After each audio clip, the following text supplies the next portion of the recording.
What's up, ladies and gentlemen? It's your boy, Omni-sensei. Welcome to What If I Was in Marvel as Spider-Man, Conqueror of Multiverse, Part 15. Hit that thumbs up. Subscribe to the channel if you haven't subscribed. Also, remember to check out the original story, link in the description. Without further ado, let's get into it.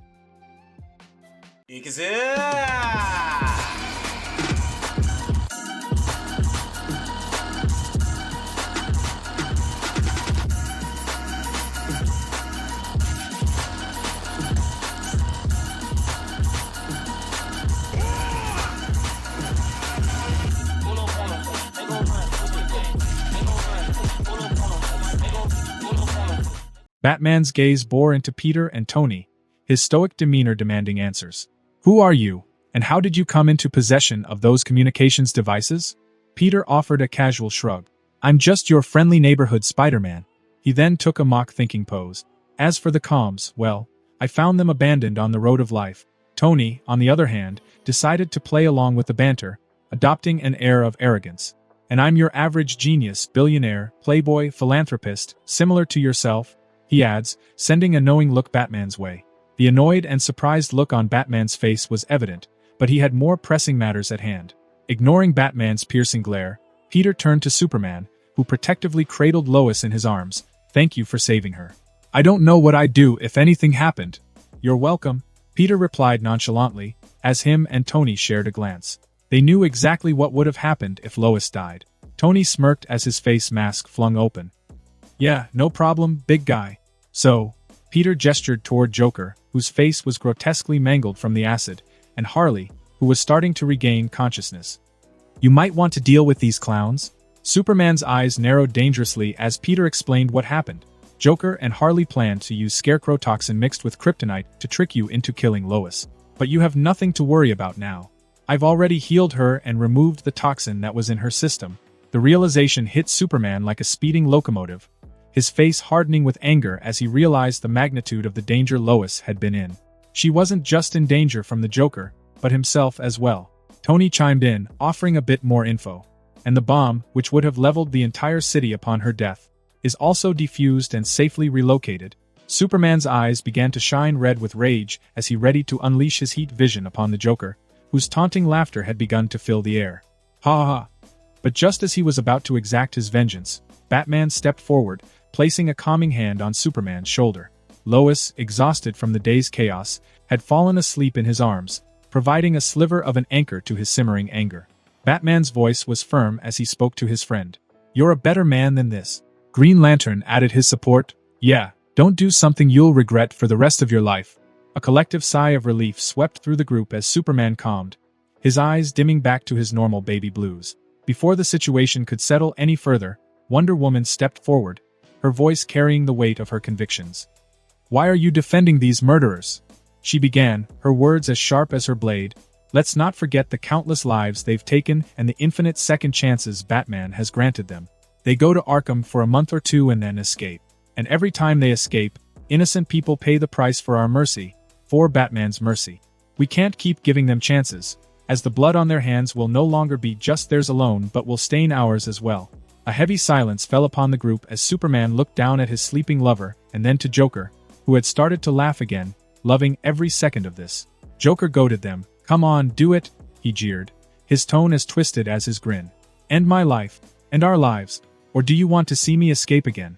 The bloodshed that follows will be on your hands, and I'll kill millions, Harley giggled beside him. Yeah, snuff me, bats. No, we aren't killers, Batman stated, but he couldn't help but ask the one question that had lingered in his mind. Why, Joker? Why are you doing this?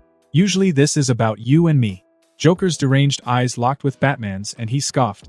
Because, bats, I'm tired of always losing. I wanted to play the game on easy mode for once, so I decided to vacation in Metropolis. He then shifted his gaze toward Peter and added with a wicked grin, and I would have succeeded if it weren't for this guy with the spider fetish. Superman's rage continued to smolder, and he asked the ultimate question, his voice trembling with anger. You wanted to ruin my life? Kill my wife and child, destroy my city. You know millions of people live here, right? Joker nodded with a maddening smile, relishing in the chaos he had sown. Oh yes, and what do you think you would have become? A god who deluded himself into believing he was just a man? What will you turn into once everything you've ever loved and cared for is destroyed by your own hands? Isn't it such a good joke? I'm getting tingles just thinking about it. Batman stepped forward, firmly restraining the Joker, his gloved hand gripping the villain's shoulder. We're not killers. We've never been killers, and we won't start now. I'm turning you over to the police. With his jaw set and eyes focused, Batman moved to Harley Quinn and repeated the same restraint. But as he tried to walk away with both Joker and Harley in tow, Wonder Woman, her eyes unyielding, stepped in his path. And a moment later, Superman stood beside her, his face hardened. Don't do this, Batman warned, but it sounded more like begging. Flash and Green Lantern formed up behind Batman, creating a wall of heroes standing their ground. On the other side, Wonder Woman and Superman remained resolute, their convictions unwavering. As both sides stared each other down, tensions rising, and the air thick with uncertainty, Peter and Tony exchanged a glance, then spoke up, their voices cutting through the tension and gaining everyone's attention. Peter mused aloud, "Do you think they have some kind of shared autism in this universe, Tony? Some sort of collective moral compass that makes them averse to killing, and if they do kill, they're immediately labeled or become evil?" Tony held his chin, contemplating the strange conundrum. It would make sense. After all, how has the government not given Joker the death penalty? If he's truly slaughtered thousands upon thousands of people, then how has he not been sentenced to the electric chair or lethal injection? The heroes listened, their expressions reflecting a mixture of confusion and reluctant agreement with the outsider's perspective. Peter nodded, his thoughts taking a contemplative tone. They must all have some peculiar form of moral code, or perhaps this universe is more black and white when it comes to defining good and evil. Universe? Batman thought, immediately realizing why he didn't know of either of them, and he wasn't the only one to realize this. Every League member came to the same conclusion. They weren't from this universe. Either that or they were delusional. Tony pondered for a moment before bringing up a critical point. Peter, you killed the Penguin, so is the universe affecting you? Do you feel evil because of it? The revelation hit like a thunderclap, particularly for Batman, whose expression shifted from stern to infuriated. You did what? Joker, on the other hand, cackled in delight. Well, it's about damn time, you know? That obese bird was really starting to get on my nerves. Peter chose to ignore Joker's amusement and replied calmly, I don't feel evil. I saved lives, including Robin and Batgirl, who would be dead or seriously injured without my help. So maybe Batman should be thanking me? Joker laughed hysterically. Haha. Yeah, thank him, Bats. He's such a kind and giving soul. Batman's face contorted with anger as he set down both Joker and Harley, turning his stern gaze toward Peter. His voice was unwavering as he proclaimed, You're under arrest for murder. Peter couldn't help but chuckle, a sound that seemed to bring joy to the Joker's twisted heart. The Flash, confused, inquired, What's so funny? With a smile, Peter stated, I find it funny that you want to arrest me for killing a man who tried to kill me, and let's not forget that you aren't a cop, Mr. Wayne. Joker and Harley's eyes widened upon hearing Batman's real name. In my universe, that's called self-defense. Plus, that fat waddling trash was about to kill a 10-year-old girl before I arrived, so self-defense or not, he was already going to die. Peter's casual mention of Batman's real name in front of Joker and Harley was like a bombshell that had just detonated on the rooftop. Their shock and surprise were palpable, but it was Joker who broke the silence with a dramatic whine. You ruined it! Joker exclaimed, his voice a mix of disappointment and annoyance. The mystery, the intrigue, the suspense between us and Bats. Now it's not fun anymore. Who would be scared of a spoiled billionaire kid? Harley, with a sultry tone, fluttered her eyelashes and suggested, Why don't you take me back to your mansion, Brucey Poo? We could have a little fun, just the two of us. Her flirtation was undeniable, as her gaze locked onto Batman, who was now visibly uncomfortable. Joker, in mock shock, gasped, Down girl. He then turns to Batman. Sorry about this, Brucey. She just can't resist a billionaire, Harley giggled, her voice full of mischief as she leaned closer to Batman, her arms and legs cuffed. I want to have your baby, Brucey, A/N, when they learn you're a billionaire. The dark, hardened visage of Batman shifted, contorting in disgust as he heard her words. The notion of having a child with someone so twisted and evil was beyond unsettling. Peter couldn't help but smirk at the unfolding chaos. He leaned toward Batman and asked, So, Bruce, what are you going to do now? Joker and Harley will spread your name far and wide. You won't be able to act anonymously anymore. Tony spoke up, following Peter's lead. Maybe you should just get rid of them, permanently? The room fell into an eerie silence, as neither side seemed to be coming to a decision. Wonder Woman was 100% decided in killing them. Superman was conflicted but felt more inclined toward her side. And everyone else stood by Batman, agreeing with his view. "Here, let me help start things off," Peter said as he conjured a revolver into his hand and fired before anyone had time to think. Bang! Instantly, a bullet fired from the chamber and shot across the rooftop, landing right between Harley's eyes. In a matter of seconds, her brains were blown out of the back of her head, painting Joker's face red. "And Mr. J?" Harley muttered as she collapsed to the floor, dead. The rooftop fell into an eerie silence as everyone, including the Joker, stared in shock at Harley's lifeless body. Her death had come swiftly, and even the notorious clown prince of crime was caught off guard. For a moment, it seemed as if the world had frozen in time. Joker's initial reaction, however, was not what one might expect. He burst into hysterical laughter, cackling as if he had just witnessed the grandest of jokes. His voice echoed off the nearby buildings, filling the city with madness. It was a peculiar reaction, one that left everyone puzzled. Was this laughter of amusement, or was it mourning for his beloved Harley? Peter couldn't be bothered to ponder the Joker's emotional state. In his mind, the Clown Prince was nothing more than a remorseless psychopath, devoid of any redeeming qualities. He had seen the Joker's handiwork in countless comic, movies, and shows, and his loss brought no tears to Peter's eyes. Meanwhile, Batman's gaze remained fixed on Harley's lifeless form, a deep frown etched across his face. He had always adhered to a strict no-kill policy, believing in the possibility of redemption, even for the likes of Harley Quinn. After all, she had once been Dr. Harleen Quinzel, a psychologist at Arkham Asylum, before the Joker's twisted influence had turned her into his loyal accomplice. Batman had always seen a glimmer of humanity in her, a chance for rehabilitation. In the chaos that followed Harley's death, Peter turned to Superman, Wonder Woman, Flash, and Green Lantern. He cleared his throat, breaking the heavy silence that hung over the rooftop. "This universe is odd in many ways," Peter began, choosing his words carefully. "But in some aspects it's not so different from ours. We have our own league of superheroes, similar to your Justice League. The difference is, we don't shy away from taking down the really bad villains." A collective murmur of uncertainty and reflection filled the air as Peter's words sunk in. They began to question the righteousness of their own method. Tony stepped up beside Peter. "In more blunt terms, we aren't a bunch of spandex-wearing pussies, who are too afraid to kill a few bad eggs," he added, his voice dripping with ridicule. "Are you calling us cowardly?" Wonder Woman raised a questioning brow, offended by Tony's words. Peter nodded, unapologetic. "Well, isn't it a bit cowardly to keep letting the same villains escape only to come back again and again, killing and robbing innocent people?" Wonder Woman couldn't deny the logic in Peter's words, and her gaze became more intense, resolute in her own convictions. She believed in the necessity of eliminating threats to protect innocent lives. Peter pressed on with his explanation, eager to make his point clear. Drawing from his own experiences, he began, "Let me explain with a story from my world. I once met a woman named Jessica Jones, who I tried to recruit into our version of the Justice League. But when I met her, she was too afraid to show her face to the public as a hero. You see, Jessica was in hiding from a terrible man. This man had the power to control minds," Peter explained, "and he used it to turn Jessica into his puppet, forcing her to commit unspeakable acts. He enslaved her, assaulted her, abused her, and made her kill for his amusement. When I found him, I didn't hesitate, and neither did she. After all, with him gone, she could live her life without fear of being found and turned into a mindless slave again." The heroes listened in somber silence, their faces showing a mix of emotions, including anger, sympathy, and self-doubt. Wonder Woman's eyes burned with indignation, particularly sensitive to the suffering of women. Peter's voice was unwavering as he addressed Batman, his gaze locked onto the Dark Knight.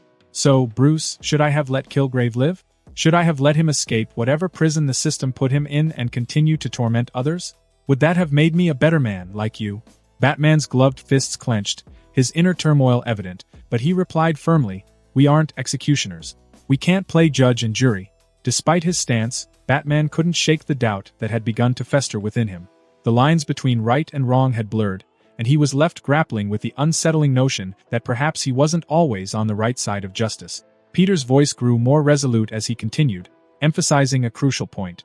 "It's important to understand that not every bad guy deserves death," he insisted, eyeing Superman carefully. After all, he took it a bit too far in the Injustice movie. As he spoke, he couldn't help but recall the times he had successfully rehabilitated some of his world's former adversaries. "Hell, I've been able to rehabilitate a monster that we called the Abomination, who's now one of our strongest allies, so not everyone has to die. Yet, Peter remained unwavering in his belief that there were exceptions. But make no mistake, he added, staring straight into Batman's eyes as he spoke. There are those like the Joker who don't deserve the right to live and enjoy life. He threw that away as soon as he repeatedly deprived others of that same right. The tension in the air was palpable as Peter gestured toward the Joker. People like him will never change. They thrive on chaos and death. Why let them continue to exploit your leniency, putting countless lives at risk? Shouldn't protecting the innocent be the ultimate goal? Peter's words left the heroes divided. Wonder Woman, her anger unrelenting, believed in taking action to prevent further suffering. Superman was torn, conflicted between his innate sense of justice and the brutal reality of the world. The rest of the heroes stood with Batman, defending their long-standing principles. Batman's final words were a resolute declaration of their moral code. We're not killers. The tension on the rooftop was thick, an unspoken challenge hanging in the air. Peter's logic and reasoning had shaken the DC heroes to their core, and he raised his gun, taking aim at the Joker's head. Pausing for a moment, he turned to Superman. Would you rather take care of him yourselves? Or should I do it for you? He had offered a chance for Superman to take the final decision. After all, it was his life that the Joker just tried to ruin.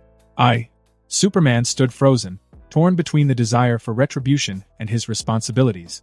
He had Lois in his arms, her safety his top priority, but at the same then, the Joker had to go. Lois and his child's safety depended on it.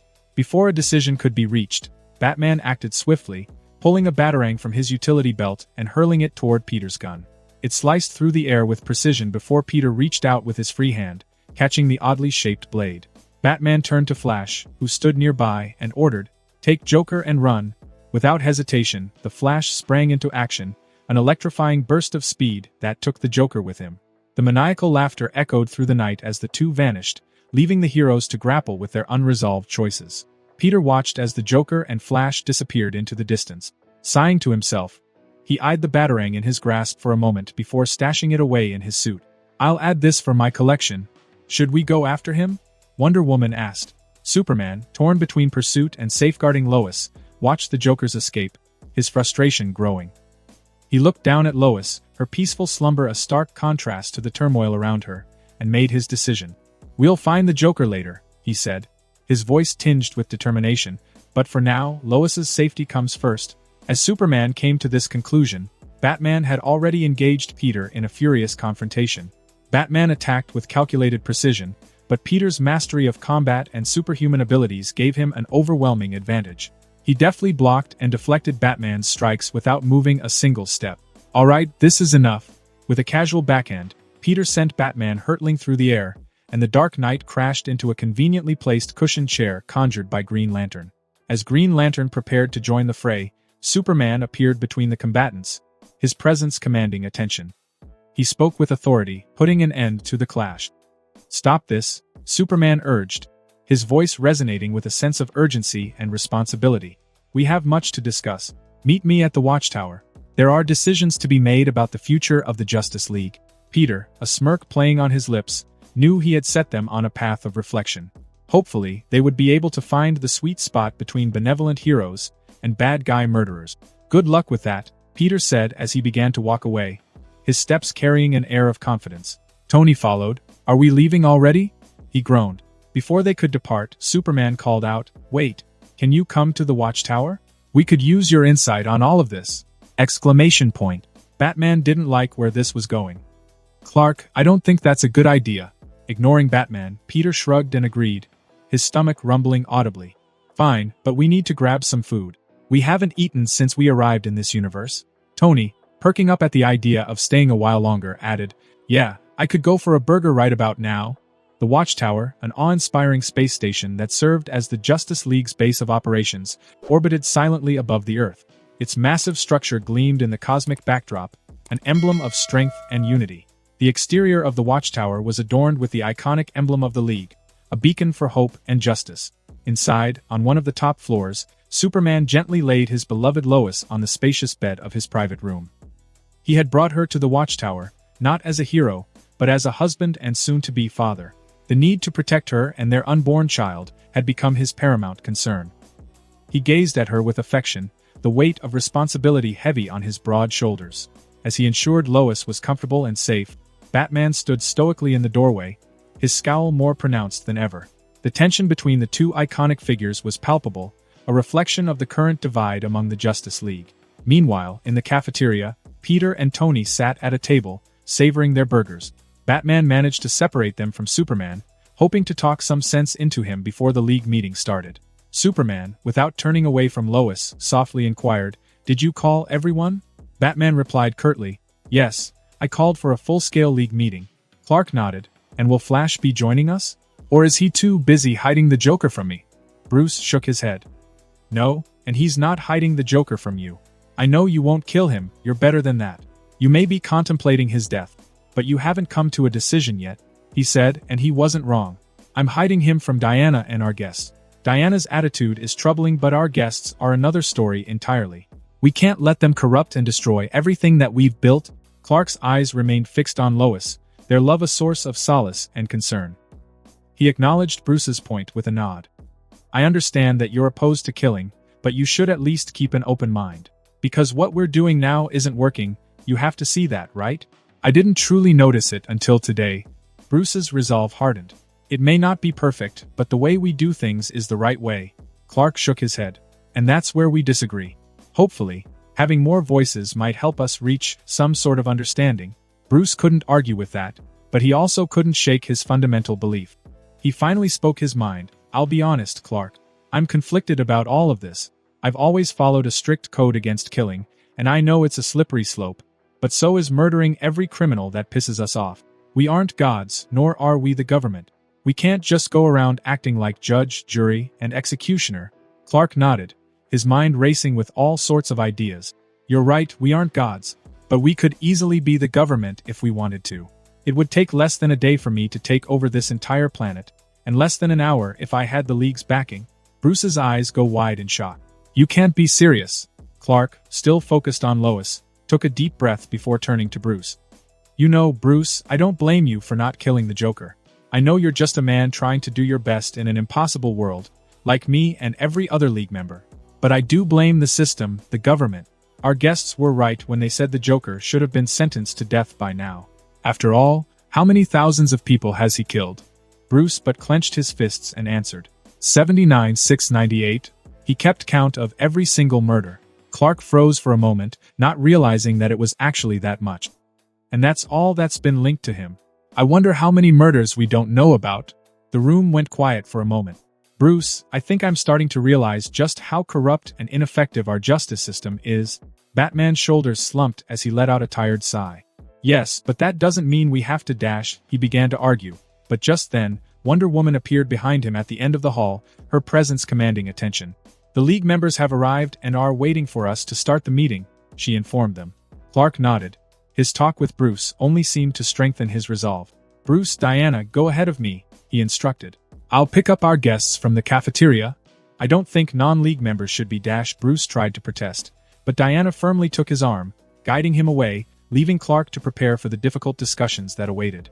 In the meeting room in the Watchtower, every chair was occupied by members of the Justice League. The room buzzed with anticipation and curiosity as they waited for Superman to arrive, accompanied by the unfamiliar faces of Peter and Tony. When the trio entered, it was evident that everyone was curious about the newcomers, their identities shrouded in mystery. Superman led Peter and Tony to empty seats and offered them a respectful nod before taking his own place. He motioned to Batman, indicating that it was time to provide a briefing. Shazam couldn't contain his curiosity and blurted out, "Where's Flash?" Batman assured the group, "We'll get to that, but there are more pressing matters to discuss." He proceeded to explain the recent events, the Joker's sinister plan to deceive Superman into committing an unthinkable act, and his plot to destroy Metropolis.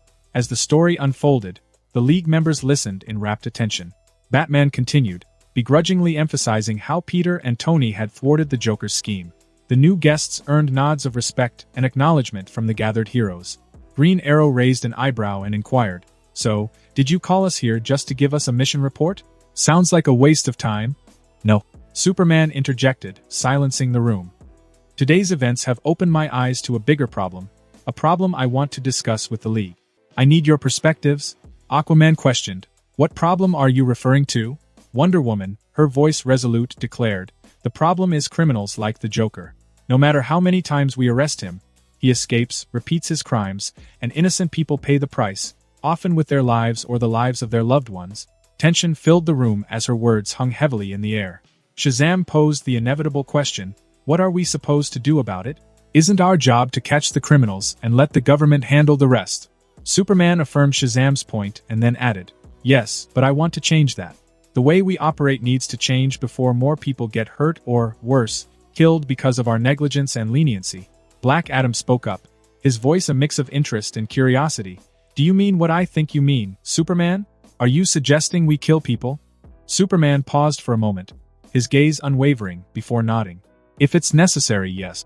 If killing people like the Joker, who have killed over 70,000 innocent people, will stop others from sharing the same fate, then yes. The room erupted into a debate, with some heroes supporting Superman's stance and others vehemently opposing it. Seeing an opportunity, Peter pulled out his phone and connected to a large screen in the room, projecting images of atrocities occurring across the globe, from war crimes to small-scale holocausts and prison camp. The League members watched in grim silence, their faces reflecting a mixture of distress and helplessness. Batman scowled and inquired, "How did you manage to hack into our systems?" Peter, with a smirk, admitted, "It was fairly easy. After all, your tech is about 20 or 30 years behind ours." Tony added, "Don't be too hard on yourselves. We're arguably the best hackers you'll ever meet. There's no system we can't break into." Turning back to the League, Peter began to explain, "You see, these atrocities can easily be prevented, but they're hindered by the League's self-imposed limitations. What's stopping you from putting an end to war on this planet? If no one has weapons, then how can they fight? And even then, if they keep fighting with their bare hands, then simply arrest them or scare them into peace." Tony chimed in, adding, "Where we're from, we face similar issues. However, once we formed the Avengers, all wars came to an end. All countries knew the Avengers would hold them accountable for their actions, so everyone became much more open to peaceful outcomes." Peter's gaze swept across the room and he confessed, "I have to be honest and say that this won't solve everything. Even our world still has problems, but it's far less severe than the world I see before me now." Superman regained the spotlight, his tone earnest. "Why must we let these atrocities pass? Why can't we help? Why can't we at least try to save everyone? Why are we holding back when we could assist so many people? And most of all, why do people like the Joker deserve to live?" Just as the impact of his words resonated across the room, the screen suddenly changed and displayed a groggy-looking Flash through a video call. His suit was torn and he seemed to be bleeding from his head. With a grim expression, Flash delivered the unsettling news to the League. The Joker escaped. Peter couldn't help but shake his head in exasperation, and the cycle continues. Flash's words echoed through the meeting room, and the atmosphere shifted palpably. Peter watched as Superman's face contorted with a mix of anger and frustration. The sudden shift in mood did not go unnoticed by anyone in the room. Even the groggy and battered Flash noticed Superman's anger. Batman frowned and ordered, "Explain." With visible reluctance, Flash began recounting the ordeal. He had brought the Joker to Green Arrow's secure underground base, cleverly lined with lead to avoid Superman's X-ray vision. His intentions were to keep the Joker isolated. But, after leaving for a few minutes to grab some food, Flash had returned to find Joker passed out. But he soon learned that he was only playing dead and unleashed a treacherous green spray hidden within a flower on his chest when Flash got close to check on him. Thankfully, he had managed to dodge the spray, but his respite was short-lived. An unexpected visitor, Eobard Thawne, or better known as Reverse Flash, had appeared, likely trailing Flash after his quick food run. Reverse Flash's ambush had caught Flash off guard, and he had been swiftly beaten before Thawne took Joker and vanished on a burst of speed. Flash let out a grunt in frustration. "I tried to follow, but as you can see, he kinda kicked my butt on his way out." Superman's frustration grew as Flash continued. It was clear that if Batman hadn't insisted on taking Joker away, this wouldn't have happened. Flash admitted, "I have no idea what Thawne and Joker are plotting, but it can't be anything good." Wonder Woman, however, wasted no time in pointing fingers. She glared at both Batman and Flash as she rose from her seat. "This is your fault. If you didn't take him away, then this wouldn't have happened. We could have taken him to the Watchtower or even executed him. As we were discussing." Before Batman could come to his and Flash's defense, Superman intervened. He acknowledged Wonder Woman's frustration but argued, "I feel the same as Diana, but they couldn't have foreseen Joker's rescue by Thawne. But this does serve as undeniable proof of the point I've been trying to make. No matter how many times we apprehend dangerous criminals like the Joker, they always find a way to escape. Innocent lives will inevitably be lost because of our reluctance to take drastic action, even as a way to protect the greater good." The room fell silent, and uneasy contemplation hung heavy in the air. Some heroes nodded in agreement with Superman's viewpoint, while others remained quietly disapproving, none more so than Batman. They knew that it was challenging to argue against the harsh reality presented by Joker's escape. Doing so would only leave them on the losing side of this argument. Before the tension could escalate further, the doors to the meeting room swung open, and in walked Lois Lane. Her appearance drew the collective attention of everyone present. Although her body seemed to have healed thanks to Peter's assistance, her clothes were disheveled and torn from her encounter with the Joker and Harley. Instantly, Superman's previously tense demeanor melted away as a warm, loving smile graced his face. Without hesitation, he reached out and enveloped Lois in a protective embrace. She had been through a horrible ordeal and needed comfort. Tears welled up in Lois's eyes as she cried into Clark's chest. "Jimmy's dead." She began to speak, her voice quivering with grief. "We were investigating the docs together, and then the Joker. He just appeared and shot Jimmy in the head. He died right in front of me and I couldn't do anything. I just stood there and watched as he..." Superman held Lois tightly, his own eyes betraying a deep sadness. "I know. I found him while I was looking for you." Jimmy had been more than just their colleague. He had been a close friend to both of them, but more than that, he was Clark's best friend. And sadly, after everything that's happened, Clark wasn't able to mourn Jimmy's death. He measly found his body and immediately went searching for Lois. As Lois wept in Clark's embrace, she suddenly thought of something and clutched her stomach, a silent cry for her unborn child's safety. Although her pregnancy didn't show yet, the concern for her baby's well-being was evident in her eyes as she looked up at Clark. Noticing this, Clark reassured her with a gentle tone, "I've checked 100 times since I found you, Lois. The baby is perfectly fine." Lois's distress began to subside as she took comfort in her husband's embrace. The room watched in solemn silence as this intimate scene played out. It was a clear picture of the innocent lives caught in the crossfire, lives like Jimmy's and families like Superman's, that suffered due to their reluctance to take more decisive action against criminals like the Joker. Done with staying quiet, Peter's voice cut through the tense atmosphere in the meeting room, capturing everyone's attention. Even Clark and Lois, who had been lost in their poignant, grief-filled reunion just moments before, turned to listen. Peter's tone was composed yet firm as he addressed the room. "With the Joker's escape, we have a pressing problem. We should act swiftly to find him and ensure the safety of both Batman and Superman's loved ones." Aquaman raised a skeptical brow and asked, "Why should we be concerned about that?" Before Peter could explain, Batman, who had been sitting in silence, abruptly jumped out of his seat and dashed out of the room, leaving everyone shocked by his sudden departure. Batman might not have many loved ones, but he did have Robin, Batgirl, and Alfred, all of whom could be considered easy targets for Thawne and the Joker. As Batman exited, Clark's eyes widened with realization, and he muttered, "My parents." He released his hold on Lois and, without a moment's hesitation, launched himself out of the room, leaving her behind and following after Batman. Peter didn't waste a moment and quickly explained the situation to those who remained. "As many of you might have guessed by now, Joker knows both Batman and Superman's true identities," he emphasized, "which means anyone connected to them is at risk." The room was left in a state of alarm, the gravity of the situation hanging heavily over them. Superman wasn't so hard to figure out, as he doesn't wear a mask, not to mention his very trusting attitude towards fellow League members, but Batman was startling. Only very few select members know who he really is. Soon, Wonder Woman stepped forward to take charge. Her voice was authoritative as she ordered, "While Batman and Superman are busy securing their friends and family, we must initiate a search for the Joker and Thawne immediately." Hawkman, with a furrowed brow, posed a question that was on everyone else's mind. "What should we do when we find them? Should we capture or kill them? Considering what you and Superman have suggested here today." Taking a moment to think, Wonder Woman responded, "For now, we will focus on capturing them. Their fates will be decided later, but we must not let them evade us any longer. Innocent lives are on the line." As the room began to empty, and members of the Justice League prepared to fan out in search of the dangerous duo, Flash raised his voice, seeking guidance. "What about me? What should I do?"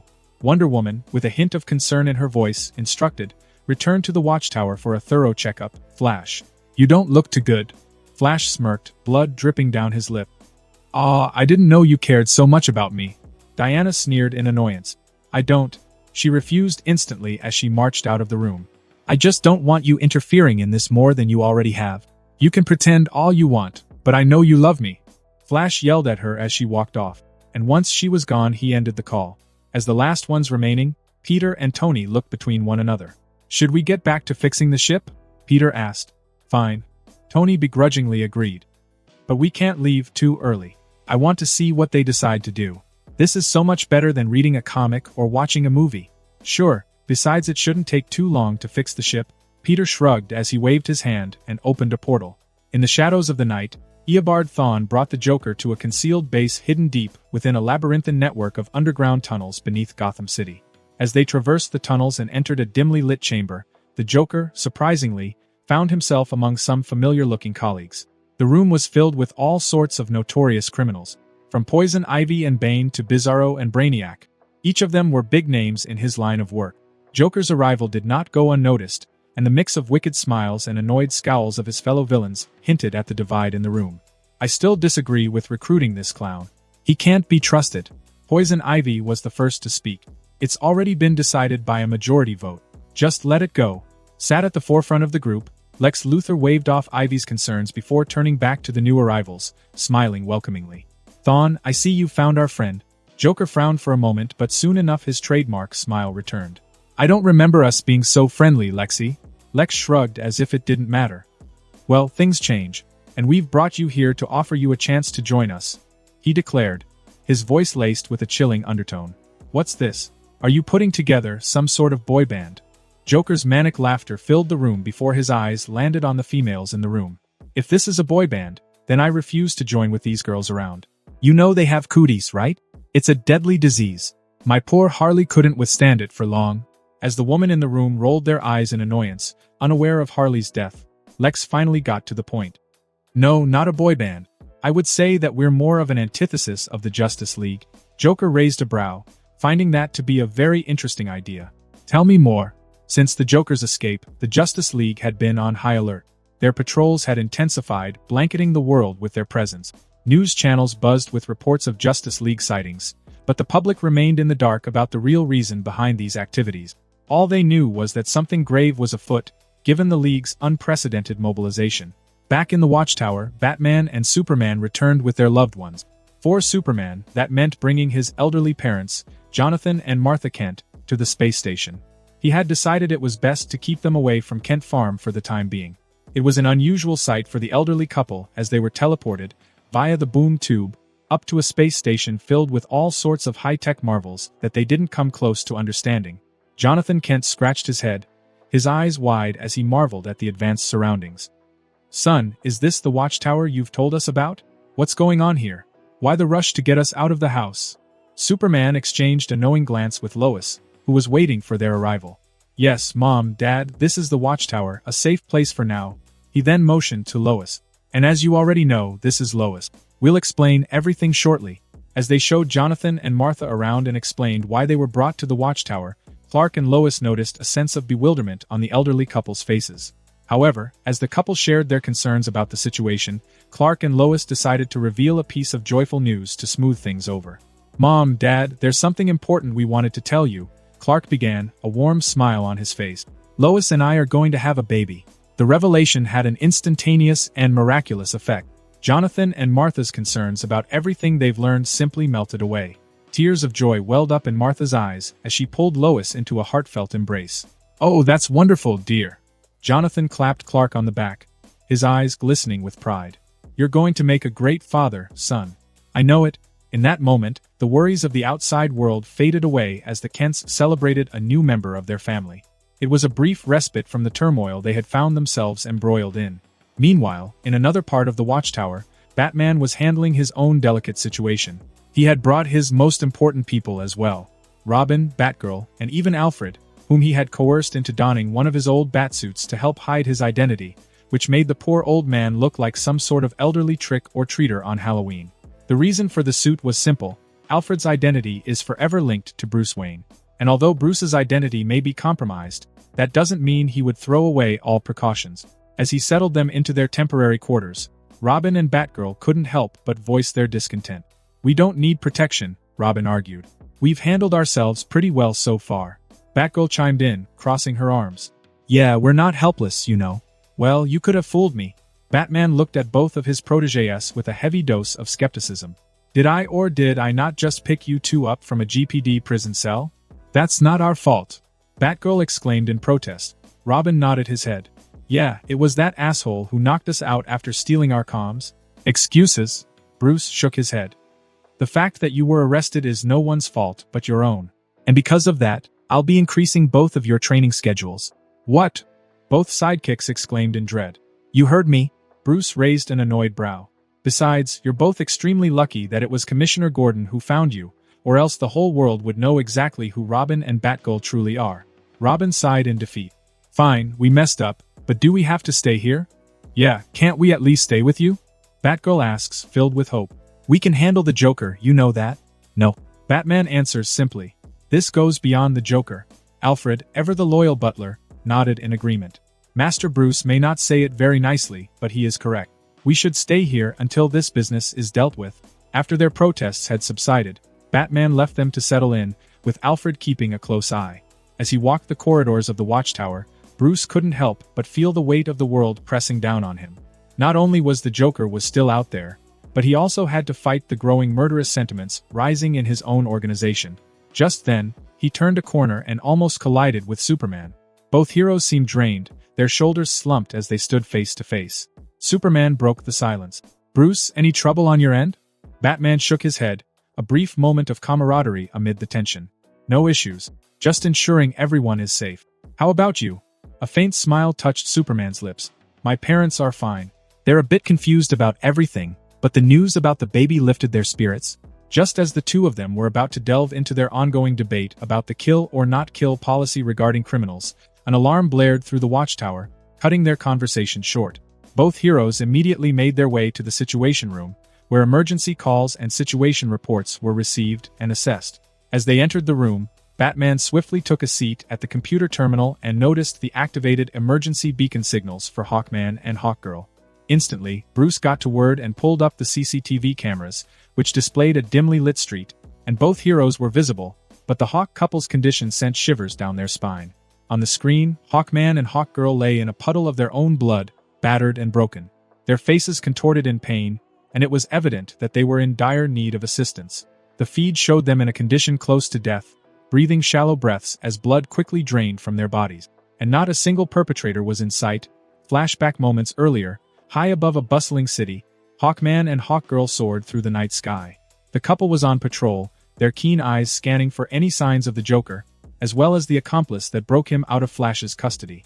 The Justice League was on high alert, and the winged duo had taken to the skies in search of the notorious criminal.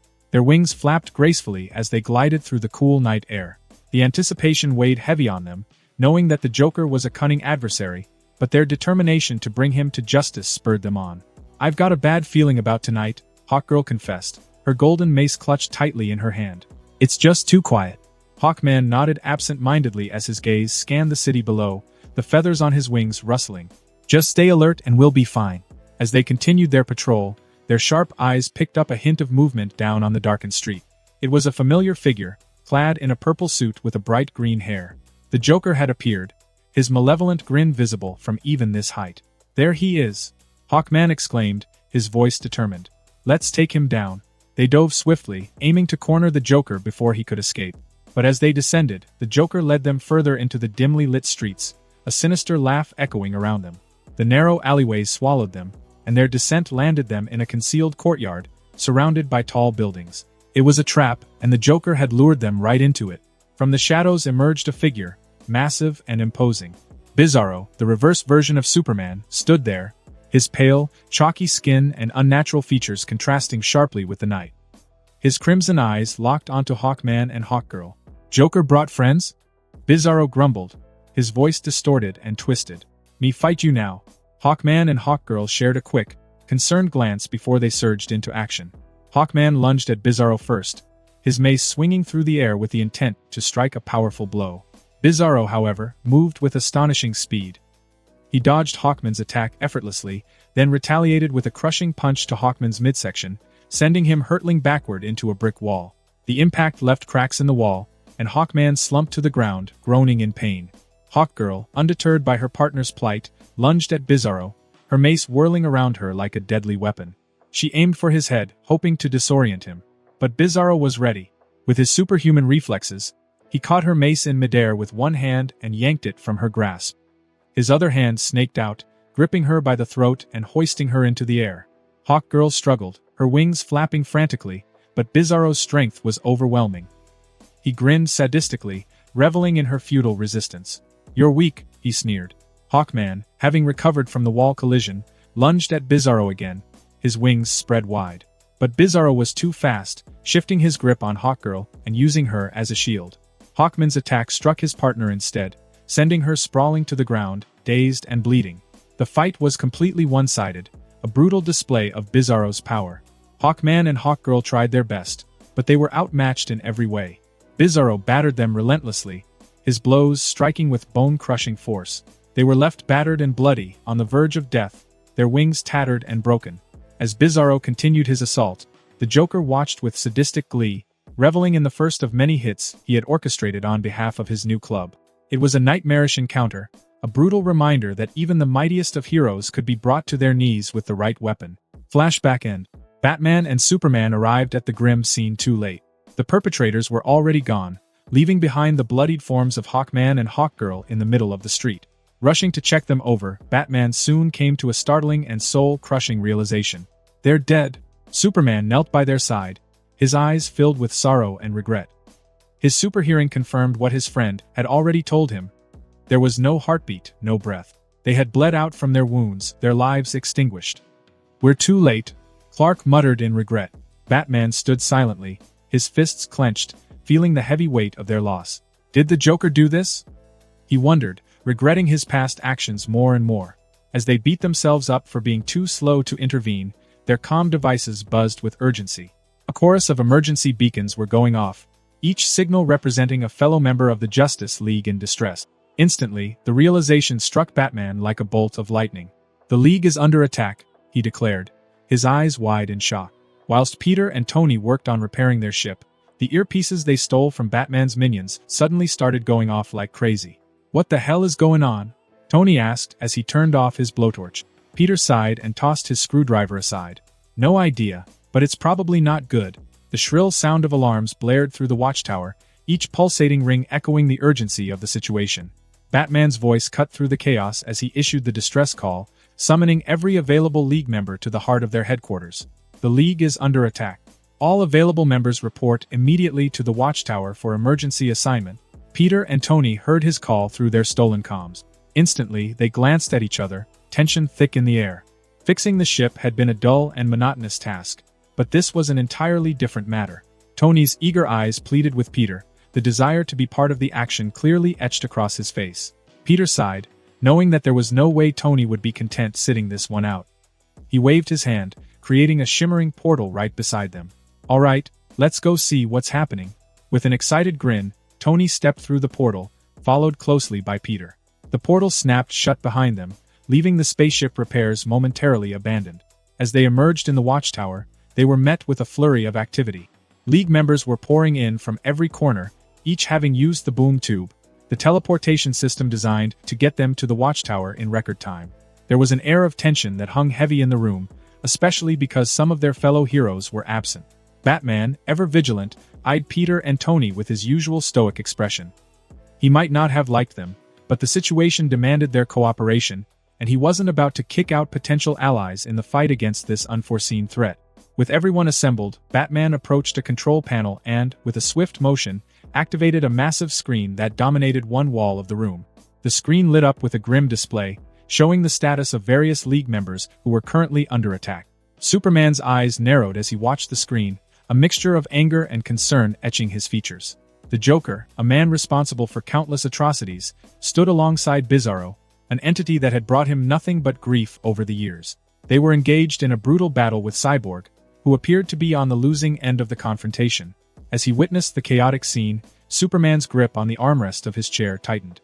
Bizarro was a longtime nemesis of his, but the Joker was a much more important target now. His attempts to harm his family and the death of his friend, Jimmy Olsen, had left deep scars on Superman's heart.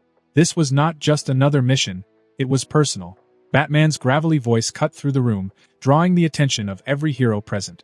"We are facing a coordinated attack from some of our most notable enemies," he declared, his jaw set with determination. "Each of you should be prepared for combat. We will be using the boom tube to transport you to the locations of your respective teammates."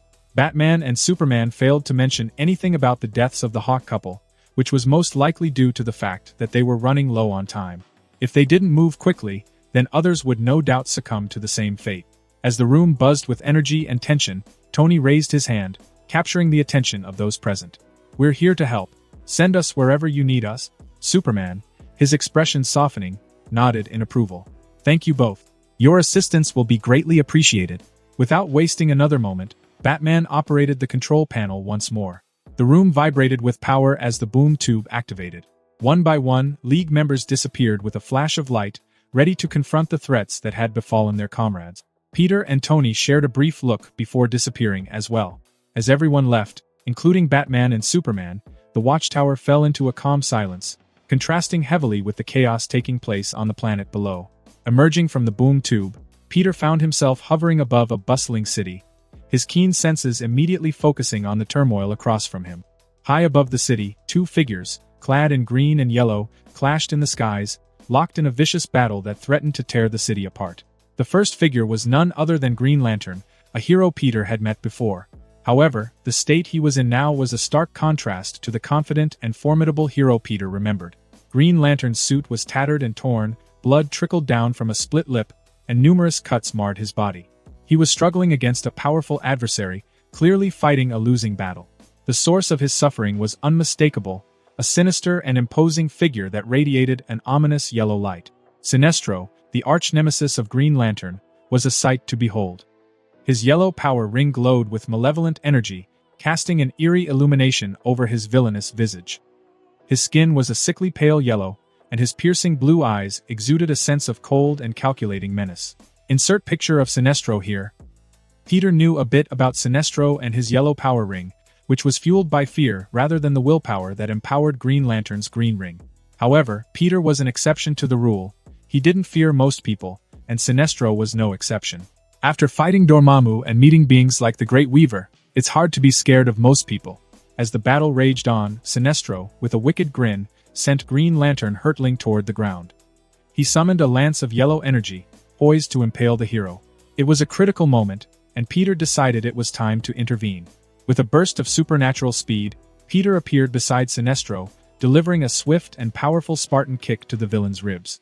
Caught off guard, Sinestro spat a mouthful of blood as he was sent hurtling across the city, crashing into a nearby building with a deafening impact. "Hey, you good?" Peter turned to check on Green Lantern, only to find him unconscious from the brutal battle. The extent of his injuries left Peter bewildered, unable to fathom how Sinestro had managed to gain the upper hand so brutally. With a shrug, Peter opened a portal beneath Green Lantern, whisking him away to the medical bay inside the watchtower. He only hoped someone would be there to tend to the fallen hero. Meh, whatever, he'll live either way. As Green Lantern vanished, Sinestro emerged from the rubble, seething with anger and a desire for vengeance. He had no knowledge of who Peter was, but he was ready to destroy the interloper who had dared to challenge him. "You? Me?" Peter faced Sinestro, jokingly looking over his shoulder to see who his opponent was talking to. "Yes, you." Sinestro seemed more than pissed off at Peter's antics, but he soon realized that Green Lantern was gone. "Where are you hiding that weak-willed lantern?" Shrugging, Peter began pointing in all sorts of direction. "There? No, maybe over her? Not there either. Maybe in there." This only seemed to anger Sinestro even more as he bore down on Peter while bloodthirsty radiating from his harsh glare. Enough of this. Without another word, Sinestro launched himself at his new enemy, utilizing his yellow power ring along the way to create constructs in the form of deadly weapons, each designed to brutally tear his enemies apart. But Peter's unique combination of powers made him a challenging opponent. His extreme agility and reflexes allowed him to evade Sinestro's attacks with grace and ease. With a burst of phoenix flame, Peter soared through the air, his fiery silhouette illuminating the sky. He launched tendrils of flame at Sinestro, who responded by creating an energy shield to protect himself. It held for a few seconds but ultimately crumbled under the flames of destruction, which could burn away anything. Exclamation point. Sinestro's eyes widened in alarm as his shield was eaten away. Not letting up, Peter waved his hand and summoned a spell circle, which in turn launched eldritch-powered bolts of lightning at Sinestro, who was forced to constantly adapt his defenses, running from every attack that came his way. As the battle raged on, Peter's relentless attacks began to wear down Sinestro. The combination of his agility, phoenix flames, and mystic arts gave him the upper hand. Sinestro struggled to keep up, his energy constructs faltering as they clashed with Peter's relentless onslaught. Finally, as Sinestro was preoccupied with dodging a ball of phoenix flames, Peter seized the moment. "Alright, I think this has gone on long enough. After all, I have to go and find the Joker." In a burst of eldritch energy, Peter summoned a gleaming spear of pure energy, poised to deliver the final blow. He drove it through Sinestro's heart, impaling the villain with a surge of eldritch power. Sinestro's defiant scowl turned to shock as his chest was pierced through. With a shuddering gasp, Sinestro's life drained away, and he fell to the ground, his yellow power ring flickering and fading. "Don't mind if I do." Peter reached down, plucking the ring from Sinestro's lifeless hand and pocketing it as his spoil of war. As the battle ended, the city below breathed a collective sigh of relief. Sinestro had been vanquished, and the threat had been eliminated. Peter stood victorious, hearing the sounds of an entire city thanking him and cheering from below. He had been ruthless in the way he dealt with Sinestro, yet the people didn't seem to care a single bit. Maybe not everyone in this universe is a pacifistic idiot. Now, with Sinestro defeated and Green Lantern safely in the Watchtower, Peter could finally go and check in Superman, who was no doubt fighting Bizarro and the Joker right now. "I wonder if he'll kill them? Tony should be able to handle himself, so I'll just check on Clark and the Joker."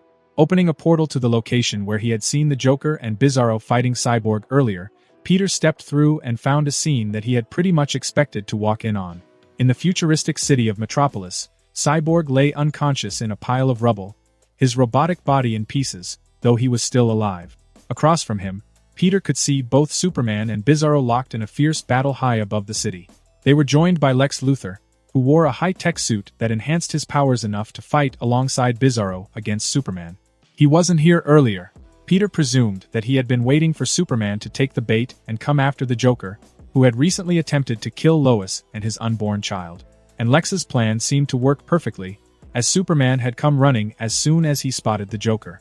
Speaking of the Joker, the green-haired clown stood atop a building, laughing maniacally while watching Lex and Bizarro double-team Superman. Their every punch and collision sent shockwaves throughout the city below. "What's the matter, Supes?" the Joker taunted, his grin as wide as ever. "Isn't this just the perfect moment for a picture? Maybe we should call that friend of yours. What was his name again? Timmy? Tommy?" He taunted with a manic smile. It doesn't matter what his name was. He's dead either way, shut up." Superman seethed with rage, his eyes burning with fury as he struggled to focus on the opponents in front of him. The Joker's taunts had hit a nerve, especially when he mentioned Jimmy Olsen, Superman's best friend, whom the Joker had cruelly murdered just days earlier. Man, the Joker is as ruthless as ever. Before making his presence known, Peter decided to assist Cyborg. He waved his hand and opened a portal beneath the fallen hero, safely depositing him inside the Watchtower's medical bay just like Green Lantern. With that done, Peter was just about to capture the Joker before helping Superman, but before he could move, a green light filled the night sky, and he could hear the sound of Superman grunting in pain. Looking up, Peter saw a compartment on Lex's suit open, revealing a fist-sized piece of kryptonite. It immediately began to sap Superman's powers and inflict excruciating pain upon him. Enjoying a little piece of home, Superman?" Lex taunted, floating confidently in the air.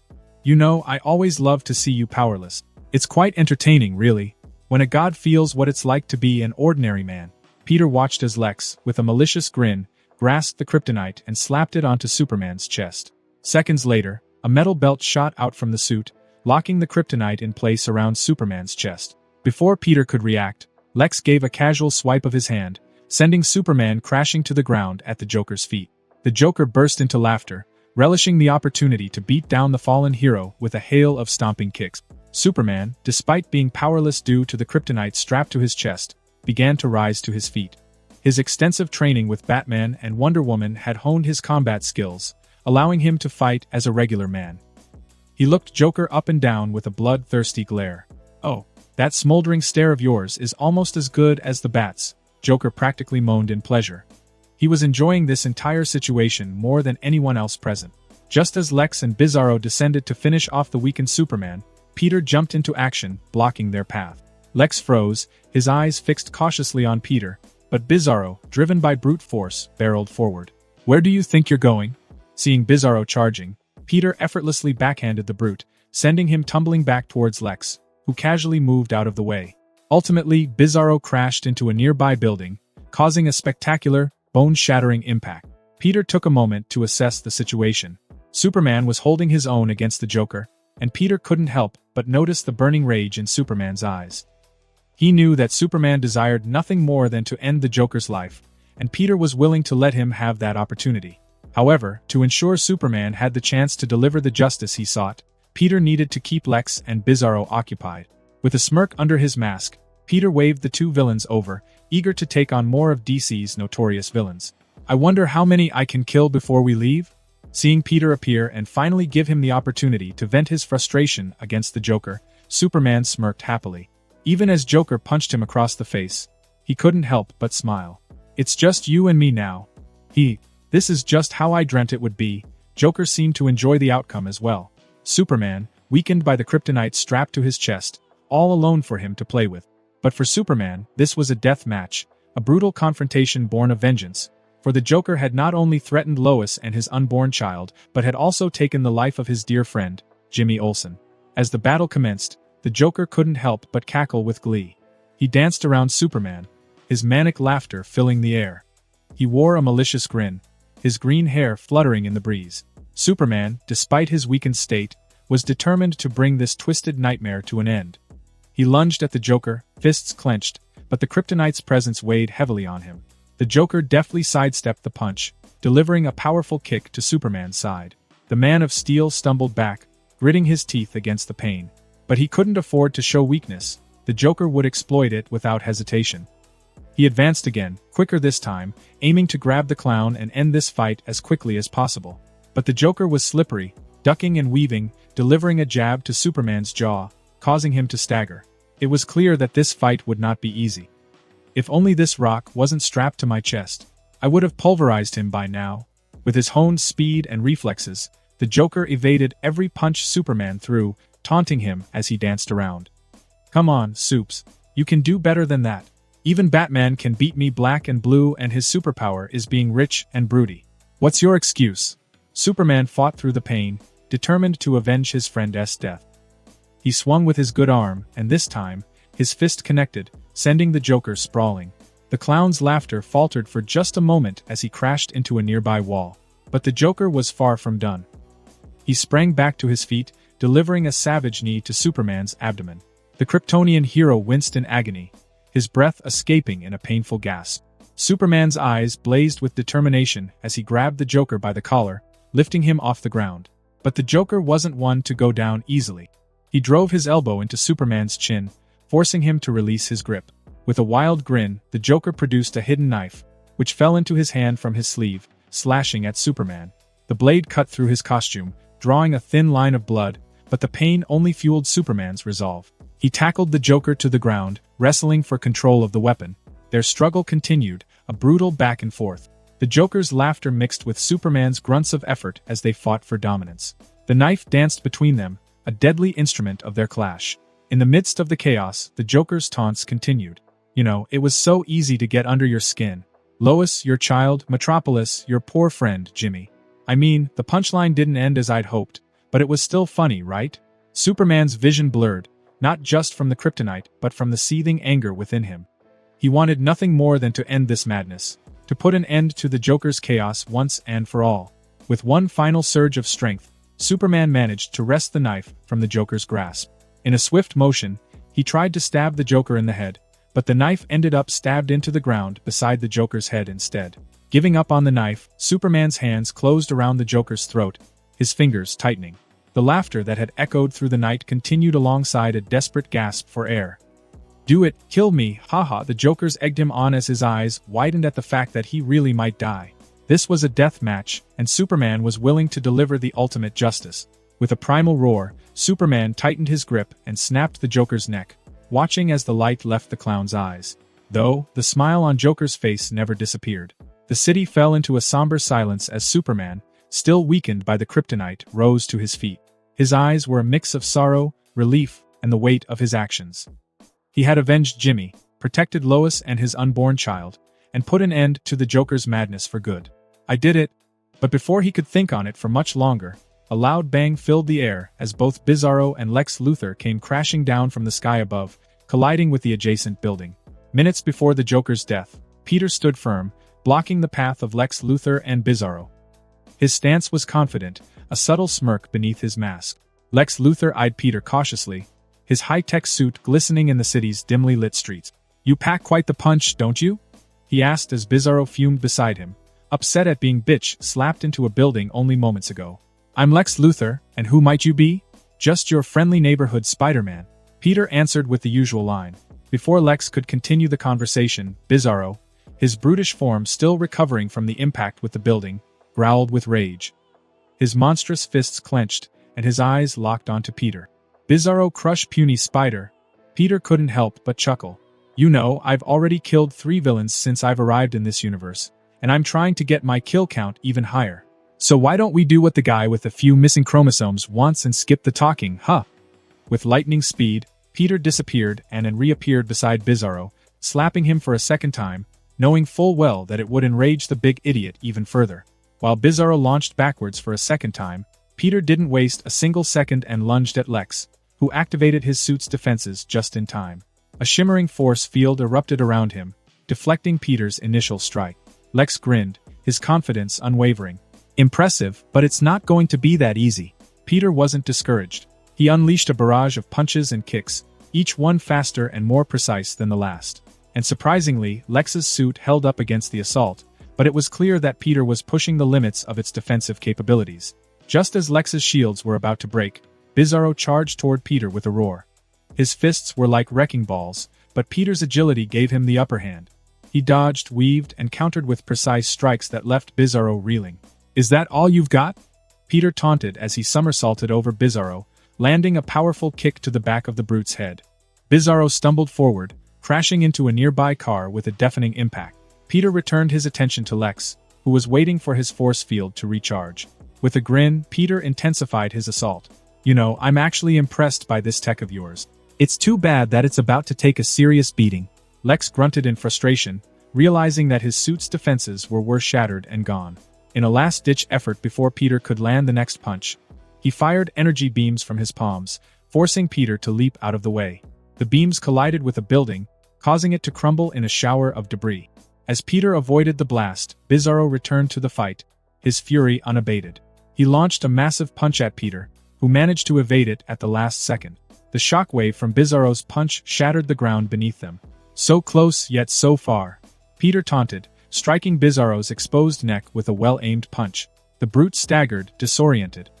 "You might need some brain exercises to help you come up with a better plan than just screaming and rushing forward." Lex, realizing they were losing ground, tried to retreat and leave behind his lesser-brained partner, but Peter wasn't about to let either of them go. He webbed Lex's legs and yanked, slamming the bald genius into the street below. "Now, where do you think you're going? We only just met and you're trying to leave." Before Peter could finish dealing with Lex, Bizarro regained his footing. He roared in frustration, his fists crackling with energy. With a mighty leap, he launched himself at Peter, who was still focused on Lex. The impact sent Peter crashing into the side of a building, causing a shower of bricks and dust. "Alright, big guy, you got me that time. I'll give you that," Peter grunted as he stood up and dusted himself off. Bizarro raised his massive fists for a finishing blow. But just as he was about to strike, Peter tapped into his mastery of mystic arts. He conjured a portal, causing Bizarro's fists to pass harmlessly through it. The behemoth stumbled forward, disoriented. As Bizarro struggled to regain his balance, Peter emerged from another portal behind him. With a powerful punch, he sent Bizarro flying through the air. The brute crashed through several buildings, leaving destruction in his wake.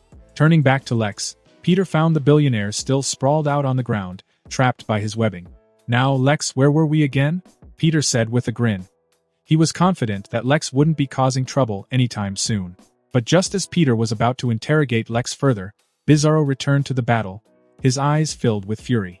"Bizarro not done yet," Peter sighed. "Guess I'll have to finish you first." With a flick of his wrist, he conjured a handful of phoenix flames, which he tossed at Bizarro. And Bizarro, being the nearly indestructible idiot that he is, didn't even bother dodging. Well, rest in peace, I guess. In an instant, the flames engulfed Bizarro, who howled in agony as he burned, his roars turning into pained screams as he began to flail in the air. I think this makes 4 DC villains now, Peter commented as he watched Bizarro's agonizing demise. The flames consumed the brute until there was nothing left but ashes, which blew away in the wind. With Bizarro defeated, Peter returned to Lex, who was now trembling with fear. So, you ready to die? Because I'm serious about my kill count. Lex froze up in fright. He wasn't used to such ruthlessness from the good guys. After all, his arch-enemy is Superman, who may be a godlike alien, but at the end of the day he's always gone easy on his enemies. If Superman were to come after you, then the most you had to worry about was a few bumps and bruised, not to mention the trip to jail. Death was never a possibility until today. Peter extended his hand, lifting Lex into the air with a single thought. Well, this has been fun, but I have other bad guys to kill and a whole Justice League to change, so let's make this quick, shall we? Walking over with a casual gait, he opened his hand and conjured a sharp axe. With a swift, fluid motion, Peter decapitated Lex Luthor. His head rolled on the ground and his body fell lifeless. That makes 5. With Lex's demise, the battle was over. Peter stood amid the destruction, his body a bit sore from the hit he took from Bizarro, but victorious nonetheless. As he gazed at the carnage around him, Peter couldn't help but look towards a nearby building, where he found Superman watching him, scanning the area beside him. He smirked as he witnessed the dead body of Joker, the clown's neck snap sideways. "I'm surprised he had the balls to actually do it," Peter thought, his eyes locked onto the lifeless body of the Joker. Nearby, the headless form of Lex Luthor lay still. The streets were a scene of chaos and destruction, and there was a somber air lingering in the aftermath. Landing beside Superman, Peter nodded his head in approval. "Good work," he said as he walked over and ripped the kryptonite off of Clark's chest, storing it in his necklace alongside his other stones. "I'll keep that for my collection." Thanks." Superman looked at Peter, a mixture of admiration and uncertainty in his eyes. "Where did you put it?" Peter lied, his voice calm and resolute. "I destroyed it. It's a cleaning spell that just vanished things. Don't worry, it's gone for good." Superman seemed to calm, believing Peter completely. "Thank you. That stuff is like poison to me. You have no idea how much of a hassle it is dealing with it." As the two heroes conversed, Peter conjured another phoenix flame, tossing it onto the Joker's body. He watched as the flames began to slowly consume the clown. Superman raised an eyebrow, clearly disapproving of the act. "Burning the body, it feels disrespectful to the dead." Peter didn't waver. "In our line of work, it's the safest option for guys like him. You never know what they're capable of, or who's willing to help them. They always seem to find a way back, like cockroaches. Burning the body ensures they can't return, or at least cuts down the possibility that they will." Superman pondered this for a moment, the weight of Peter's words sinking in. He realized the truth in what Peter was saying, even if it went against his principles. "I may not like it, but I can't deny your logic. We can't risk the Joker returning." Just as the flames consumed the Joker's remains, a dark figure silently descended from the shadows of the nearby building. Batman, his stoic expression hidden beneath the cowl, surveyed the scene with a disapproving eye. He noticed Lex Luthor's headless corpse as well as the illuminated Joker, and it was clear he wasn't pleased. "So, you made your choice, huh?" Batman eyed Superman in disappointment, his words striking directly into his friend's soul. He had come to inform them that the threat against the Justice League had been taken care of, but that was instantly forgotten after seeing the dead bodies. "Yeah," Superman replied weakly. Although he believed that Joker's death was for the best, he still didn't take pleasure in doing it, nor did he like his friend's disappointed stare. Peter turned to face Batman, ignoring his judgmental glare. "I know you don't agree with their deaths, and that's a dumb yet respectable position to hold, but have you ever considered that you could be wrong? I mean, I kill scumbags in my universe all the time and the world hasn't come to an end. It's still the same as it was before. Just safer and more peaceful for people to live in." Batman didn't respond, his eyes never leaving Superman. Superman spoke, trying to ease the tension. "Bruce, I'm sorry if I didn't live up to your expectations, but I truthfully believe that this was for the greater good. And I hope you'll see that one day." Batman shook his head, his expression remaining stern. "I doubt I ever will," he said as he turned around and stepped off of the building, disappearing into the night. The sun had risen on a new day, casting a gentle light on a world forever changed by the previous night's battle. The threat to the Justice League had been vanquished, but not without its sacrifices. In the wake of the battle, the League gathered to pay their respects to two fallen comrades, Hawkman and Hawkgirl. Although they knew that the two of them would be reborn sooner or later, as they were cursed to repeat their lives together, it still didn't make losing them in this life any less hard. After all, who knew when they would return? Could be 20 or even 200 years before they reincarnate again. Amid the somber atmosphere, the funeral took place in a secluded garden at the Justice League's headquarters on Earth. The tranquil setting provided a stark contrast to the previous night's chaos. The fallen heroes lay side by side, their lifeless forms shrouded in the American flag. The League members, including Peter and Tony, who were invited by Superman, stood in solemn formation. The Flash, with tears glistening in his eyes, stepped up to speak. They were always there to help us, even when it meant putting themselves in harm's way. Their courage knew no bounds. They flew high, and they'll forever be remembered as the bravest of us all. Wonder Woman, a symbol of strength and grace, added her voice to the tribute. Hawkman and Hawkgirl were true warriors, defenders of the innocent and champions of peace. We will carry on their mission, for the world still needs heroes like them. Superman, the Man of Steel, stepped forward, his voice filled with a deep sense of loss. Hawkman and Hawkgirl were more than our teammate. They were our friends, our family. Their unwavering dedication to justice was an inspiration to us all. Their wings may be stilled, but their legacy soars on. He kept it short and sweet before stepping back. Batman, his stoic demeanor unyielding, stepped forward next. In the face of danger, they never faltered for even a second. They fought for a world where justice prevails, like the rest of us. Their deaths were a terrible tragedy, just as any other.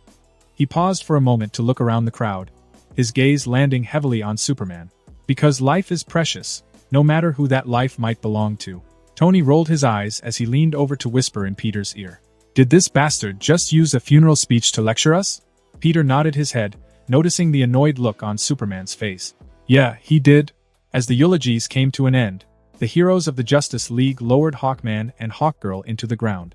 Each member placed a white rose on their graves, a symbol of remembrance and respect. The fallen heroes would rest in peace, their duty fulfilled. The funeral served as a stark reminder of the sacrifices heroes make to protect their world. It was a day of mourning, but also a day of recommitment to the cause of justice, a cause that wasn't so clear anymore. The League stood together physically, but ideologically, they couldn't be more divided. With the meeting that took place before all of the yesterday's chaos, as well as the fact that Superman killing the Joker was common knowledge among the League, two parties were beginning to form. On one side, you have those that would follow after Batman's example. People like Flash, Green Lantern, and Aquaman who believe that killing, in any form, is an inexcusable and evil act. On the other side, you have those that would follow after Superman's example. People like Wonder Woman, Cyborg, and Black Adam, who don't mind killing as long as it's for the good of others.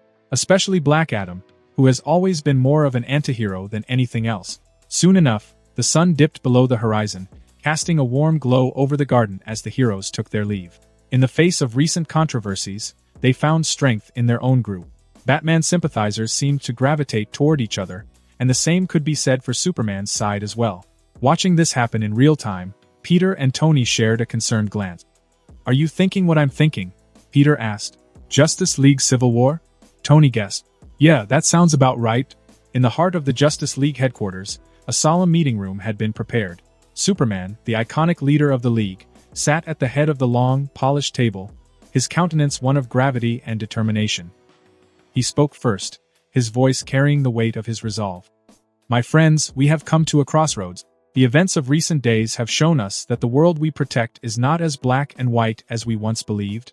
Around the table, the members of Superman's faction, including Wonder Woman, Cyborg, Black Adam, and many others nodded in agreement. Their stance was clear. They were willing to consider lethal force if it meant protecting the innocent. Superman continued, we cannot ignore the fact that there are threats in this world that cannot be contained without extreme measures. The Joker is a glaring example of this. How many lives have been lost or forever scarred because we chose to show mercy time and time again? Wonder Woman, her expression determined, added, agreed, the world is not forgiving, nor is it merciful. If we continue to allow those who embrace chaos and cruelty to roam freely, we fail in our duty to safeguard the innocent. Cyborg chimed in, we should establish clear regulations for when the use of lethal force is justified. It must be a last resort, of course, but we should have the option. Black Adam, who had always walked the line between hero and villain, grunted his agreement. I've never been a fan of the League's idiotic way of doing things, so I'm just glad to see that all of you are finally waking up to reality. Some people are just better off dead, end of story. As the meeting progressed, the mood grew more optimistic.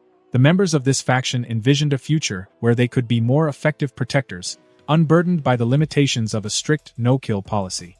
Superman looked at his assembled comrades with a sense of hope. The future of the Justice League rests in our hands. We must work together to draft a code of conduct that reflects our new vision and, in doing so, reaffirm our commitment to the cause of justice. The discussion continued late into the night, as the heroes began to outline the regulations that would define their path forward. While the meeting was filled with optimism and unity, they knew that the road ahead would not be easy.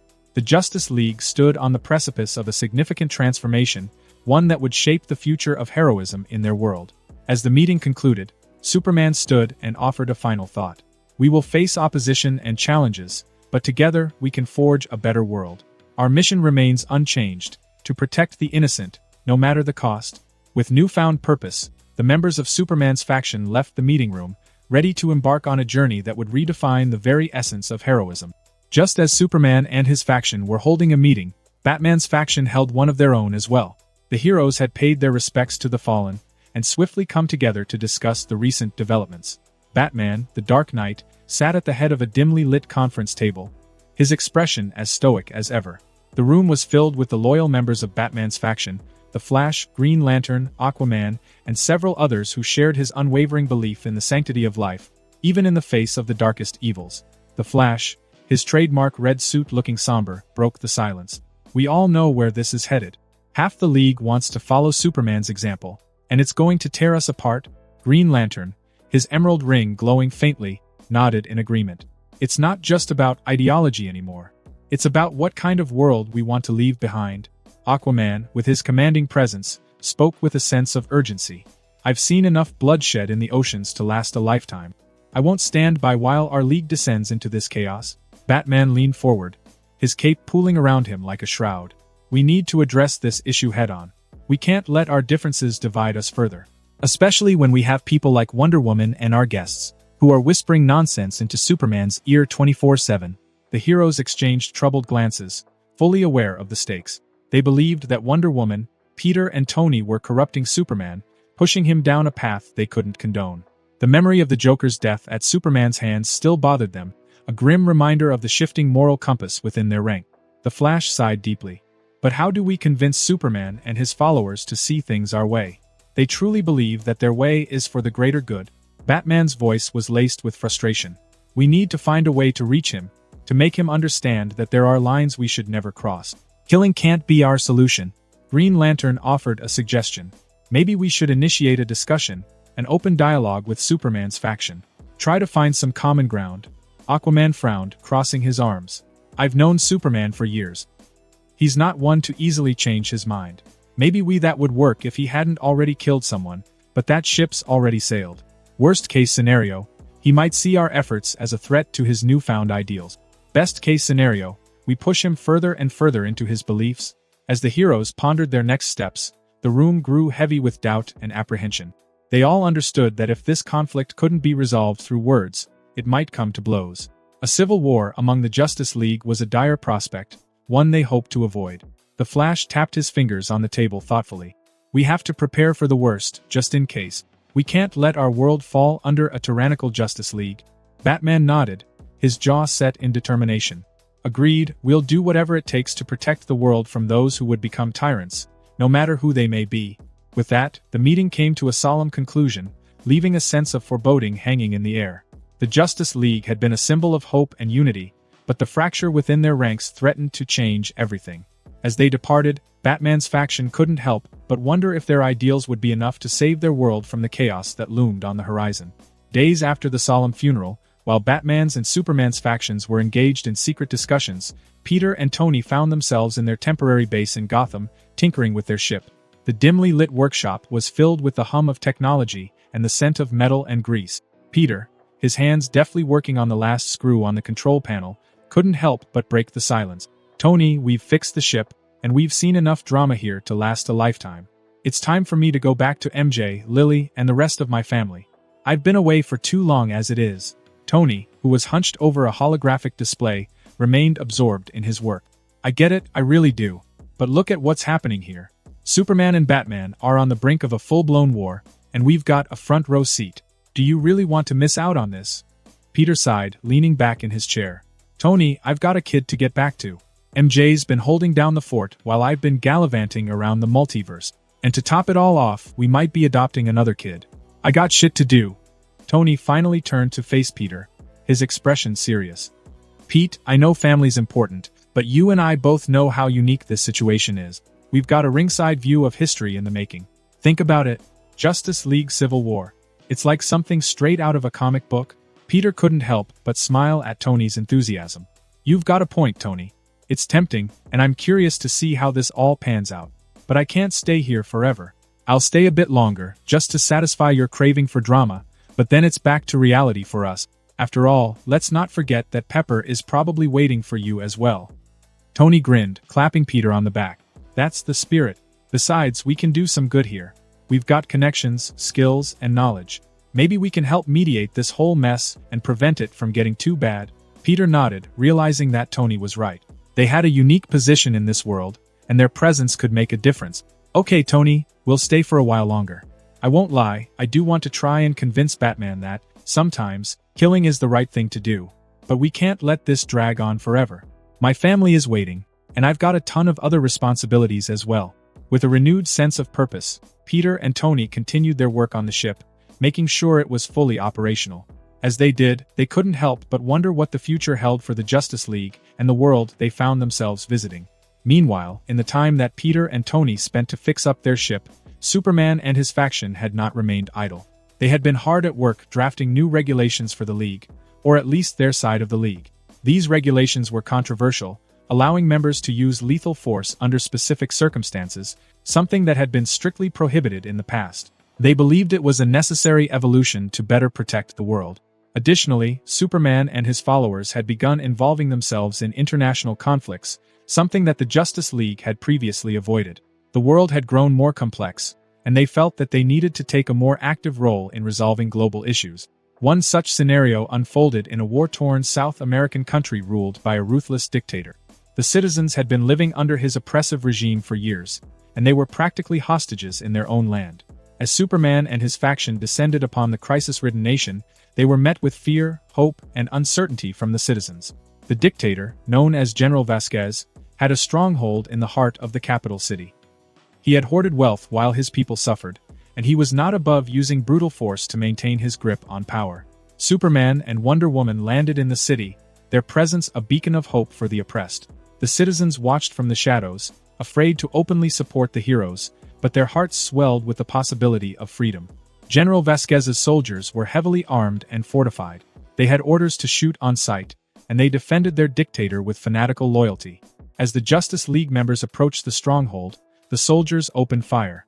Superman, his blue and red costume shining in the sun, moved with incredible speed, deflecting bullets with his body and sending shockwaves through the air that disarmed the soldiers.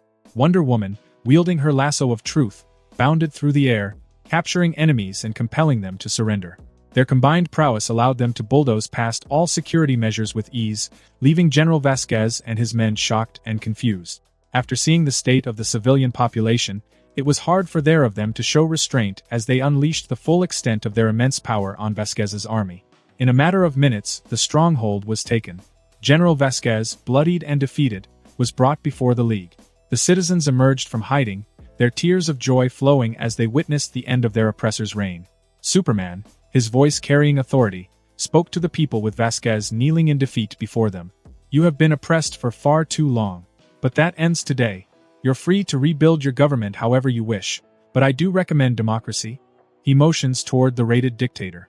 And of course, he will face the consequences of his actions. You have my word. With the dictator, his ministers, and high-level soldiers in tow, the Justice League made a solemn journey to the United Nations headquarters.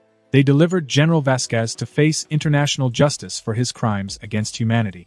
The citizens of the war-torn country, now free from tyranny, watched as the dictator was carried away in chains. As they departed the UN after dropping the prisoners off, Wonder Woman addressed the crowd, her voice resonating with hope. As you have seen, the Justice League is committed to protecting not only the innocent but also the oppressed. Although we've strayed away from international conflicts in the past, that isn't the case anymore. We are here to make a difference. No matter if it's a person, group, corporation, or even a country, we will stand up for those that cannot do so for themselves. The UN workers and diplomats, who seemed wary but hopeful, cheered for the Justice League. They hadn't expected the League to take a more proactive stance in addressing global issues, and they were conflicted on how to feel about it. On one hand, they celebrated the fact that people like Vasquez wouldn't be able to thrive unimpeded anymore. But on the other hand, they didn't want the Justice League to overstep their bounds and insert themselves into their nation's business. While everyone was trying to decide whether they liked this new Justice League, General Vasquez would be thrown into a cell before facing trial for his crimes, thanks to the intervention of Superman and his faction. The world was changing, and the Justice League's involvement in international conflicts was having a profound impact. As Peter and Tony observed these events unfold in live television, they decided to head to the League and enjoy the drama from close up. After all, they had nothing else to do now that their ship was fixed. Hours after delivering General Vasquez to the United Nations, Superman convened a meeting with his faction. The atmosphere in the Justice League headquarters was somber, reflecting the weight of the discussions that lay ahead. Peter and Tony, out of both interest and their unique perspective, attended the meeting to offer their experience and knowledge. Superman, his expression grave, began the discussion. "I know that we've come up with the guidelines for lethal force while in the field, but now we need to address the issue of when and how we should consider the death penalty out of the field. We all know that some individuals, like the Joker, have committed unspeakable crimes and shown no remorse. They pose a perpetual threat to innocent lives, even while in prison." Peter nodded in agreement. "The Joker is a prime example of someone who shouldn't have been given more chances. But you need a clear criteria on what type of person deserves the death penalty." Tony added, "You should consider the scale of their crimes, the number of lives they've taken or ruined, and whether they've been given opportunities for redemption before. You should also factor in the level of threat they still pose." Superman nodded, absorbing the input. "We should establish a threshold of heinous offenses and stipulations that need to be met before considering the death penalty. We can't take this decision lightly. It's a matter of balancing justice and the protection of innocent lives." Cyborg spoke up. "I think I have our first recommendation," he says as he taps a few buttons and brings up a live video from the prison. "Brainiac has been responsible for mass destruction and countless death. It's clear that some villains simply can't be contained or rehabilitated, and he is sat at the top of that list. No matter what we decide, he'll probably make the cut." The heroes engaged in a lengthy, thought-provoking discussion, debating the criteria for their own personal death penalty. They agreed that it should be reserved for villains who had committed a substantial number of murders, engaged in acts of terrorism, or posed a clear and ongoing threat to humanity. In the end, they drafted a list of villains that are already in custody, who would qualify for the death penalty. Names like Eobard Thawne, the Reverse Flash, who had wreaked havoc through time itself, and Brainiac, who has destroyed entire worlds, were included. These individuals had shown time and again that they couldn't be rehabilitated and that their continued existence posed a grave danger. Superman concluded the meeting with a sense of resolution. "Our goal is to protect the innocent, and we'll do what's necessary to achieve that. The death penalty is a last resort for the truly irredeemable, but it's a tool we need to have at our disposal to safeguard the innocent." The Justice League had taken a significant step in defining their stance on the death penalty for the most heinous of villains. The list of those who would be brought to the ultimate justice had been set. As the meeting adjourned, many heroes left with a shared sense of purpose, leaving behind Wonder Woman, Superman, Peter, and Tony. Peter curiously glanced between Superman and Wonder Woman. "So, who's going to execute the people on that list?" In the dimly lit meeting room of the Justice League headquarters, the weight of their decision hung heavy in the air. Superman and Wonder Woman exchanged a long, silent look, understanding the gravity of the task they were about to undertake. Superman turned to Wonder Woman, his voice steady but filled with determination. "Diana, you don't have to do this. I'll take care of it." She shook her head, her eyes reflecting the same resolve. "No, we'll do it together." After a moment, they both nodded in unison, volunteering themselves for the daunting role of executioners. Peter spoke up, hoping to continue his kill streak. "I'll tag along as well. There's over 40 names on that list, so more hands will expedite the process." Tony echoed his sentiments, realizing the urgency. "Yeah, and we better get moving before someone blabs to Bruce." The decision had been made, and they couldn't afford to delay. The four of them united, ready to carry out the grim task ahead. The villains on the list, each locked securely in their cells, were all located only a few floors below in the maximum security wing of the Justice League's headquarters. Many of them were just recently captured during the orchestrated attack on the League. The heroes moved together, their steps echoing ominously in the sterile, dimly lit corridors of the prison. As they approached the first cell, a wave of tension washed over them. The man inside, the notorious Eobard Thawne, the Reverse Flash, known for his malicious manipulation of time, stood defiantly behind the reinforced bars. He glared at the four of them, a sneer curling his lips. Peter stepped forward, his voice rather casual for the situation. "Thawne, sadly for you, it's time to face the consequences of your actions?" Thawne gave him a confused look. After all, the Justice League has never done anything like this before. Seeing his confusion, Peter stated it plainly. "You've been sentenced to death." Thawne's eyes darted from one hero to another, realization sinking in. With a bitter smile, he muttered, "Do your worst." Without hesitation, Wonder Woman used her lasso of truth to immobilize Thawne, and Clark, his eyes glowing in red light, administered a quick, painless end to the villain by decapitating him with his laser eyes. Thawne's eyes widened in shock as his head toppled off of his body, never truly expecting the heroes he knew so well to execute him. As the group moved to the next cell, Peter managed to discreetly swipe a tiny bit of Thawne's blood before tossing a wisp of phoenix flames at the body. "I wonder if I can get the speed force with this?" He wondered as the body quickly turned to ash. The procession continued, cell by cell, as the heroes went down the list. Some villains, aware of their imminent fate, begged for mercy, their pleas falling on deaf ears. Others remained defiant, vowing vengeance even as their lives were extinguished. As the minutes turned into hours, and the list dwindled, the atmosphere grew increasingly bloody. Everyone, each with their unique abilities, played their part in the grim task. In order to spare Clark the entire responsibility, each person took turns killing off the irredeemable villains. Superman didn't enjoy this at all, but he knew that it had to be done. Wonder Woman wasn't as pure as him, and seemed to take a small bit of pleasure in the deaths of these villains, who over the years have caused her and her comrades so much trouble and heartache. On the other hand, Peter and Tony were very used to killing scumbags at this point. As long as the bastards deserved it, then they wouldn't cry over their deaths. In fact, they enjoyed the killing about as much as Wonder Woman did. At last, they reached the final cell on the list. It contained Brainiac, a ruthless artificial intelligence responsible for the destruction of countless civilizations and worlds. Unlike the others, Brainiac was not defiant or remorseful. Instead, it regarded them with an eerie calmness. Superman stepped forward, determination etched on his face. "Brainiac, you've caused immeasurable suffering. It ends today." With a nod from Superman, Tony activated a new feature on his armor from Kang's tech, designed to disable nearby tech. As the malevolent AI's lights flickered and its metallic form slumped, Peter completed the task like he did with all of the others, tossing a small ball of phoenix flames inside. The group watched in silence as the last name on their list was burned to ash before their eyes. Soon enough, the heroes exited the prison. Superman trailed behind them, his steps heavy with the weight of their actions. They had carried out a grim duty, sparing the world from the potential resurgence of these villains, but it had come at a high cost. Only a few hours later, in the dimly lit confines of the Batcave, Bruce Wayne's keen eyes were glued to the multiple screens displaying live security footage from the Justice League headquarters. Batman was well known for his unwavering dedication to justice and his staunch opposition to killing, so seeing what he saw now certainly brought his blood to a boil. His jaw clenched, and his gloved hands tightened into fists as the shocking events unfolded before him. As he was returning from his usual nightly patrol of Gotham, a member of Batman's faction had alerted him to a disturbing development in the prison. Many of the captured villains had vanished from their cells, leaving nothing behind but scorch marks and ash. The member's voice, tinged with disbelief, had relayed the news to Batman. It was a report that chilled the Dark Knight to his core. Rushing to his Batcave, Bruce hastily pulled up the security footage from the prison, his expression darkening with each passing moment. His once trusted ally, Superman, along with Wonder Woman and their multiverse traveling guests, were seen on the screens, executing the defenseless prisoners, one after another. The heroes showed no mercy, and Peter incinerated the lifeless bodies as they moved on to the next victim.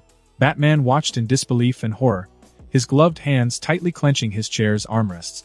The heroes, who were supposed to be the beacon of hope and morality, had committed an act he considered unforgivable. He had always been firm in his belief that taking a life, regardless of the circumstances, was an evil act. Now, the actions of those he once held in high regard shattered his faith. "Clark, Diana, what happened to you?" He couldn't help but ask himself. As the killing spree reached its gruesome conclusion, with a body count of 47 defenseless prisoners, Batman refused to sit still any longer. He just couldn't. He stormed out of his seat, his voice firm but tinged with anger as he spoke to his allies over their secure communication channel. "Listen up, everyone." Batman's voice resonated with steely resolve. "I need everyone suited up and at the Justice League headquarters within the hour. We're finally making our move," he calls out as he pulls out a handheld device and taps the touchscreen a few times. "I've just sent a video to all of you. Watch it and prepare yourselves for the battle to come. Because it won't be easy."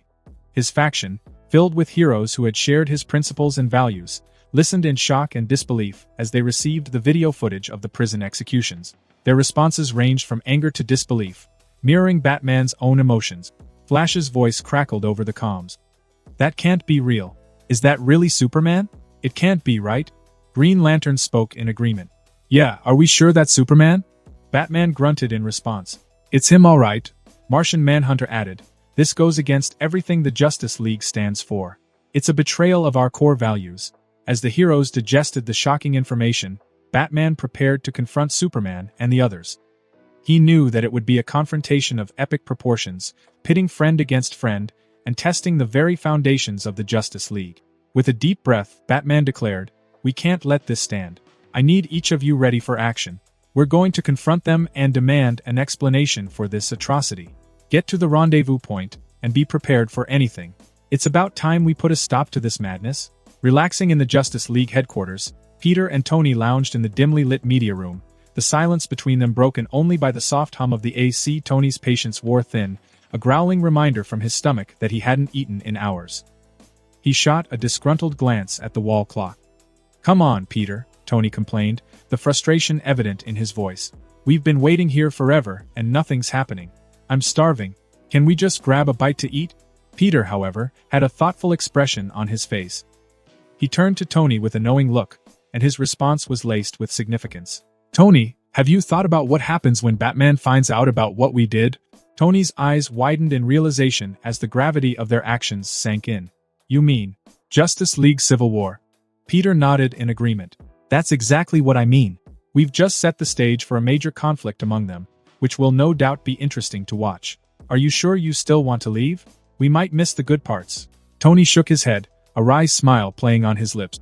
"You know, you have a knack for situations like this. I'll stay. After all, who would want to miss out on the show?" Peter grinned, his thoughts mirroring Tony's. As they settled back into their chairs, they knew that the peaceful calm they currently enjoyed was merely the eye of the storm that was to come. In a secluded meeting room, Superman, Wonder Woman, and the other members of their faction gathered to discuss their approach to handling Batman's impending arrival.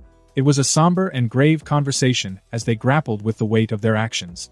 They weren't stupid. They knew that Batman would quickly learn about what they did in the prison cells. Killing so many criminals, irredeemable or not, will no doubt piss off Batman.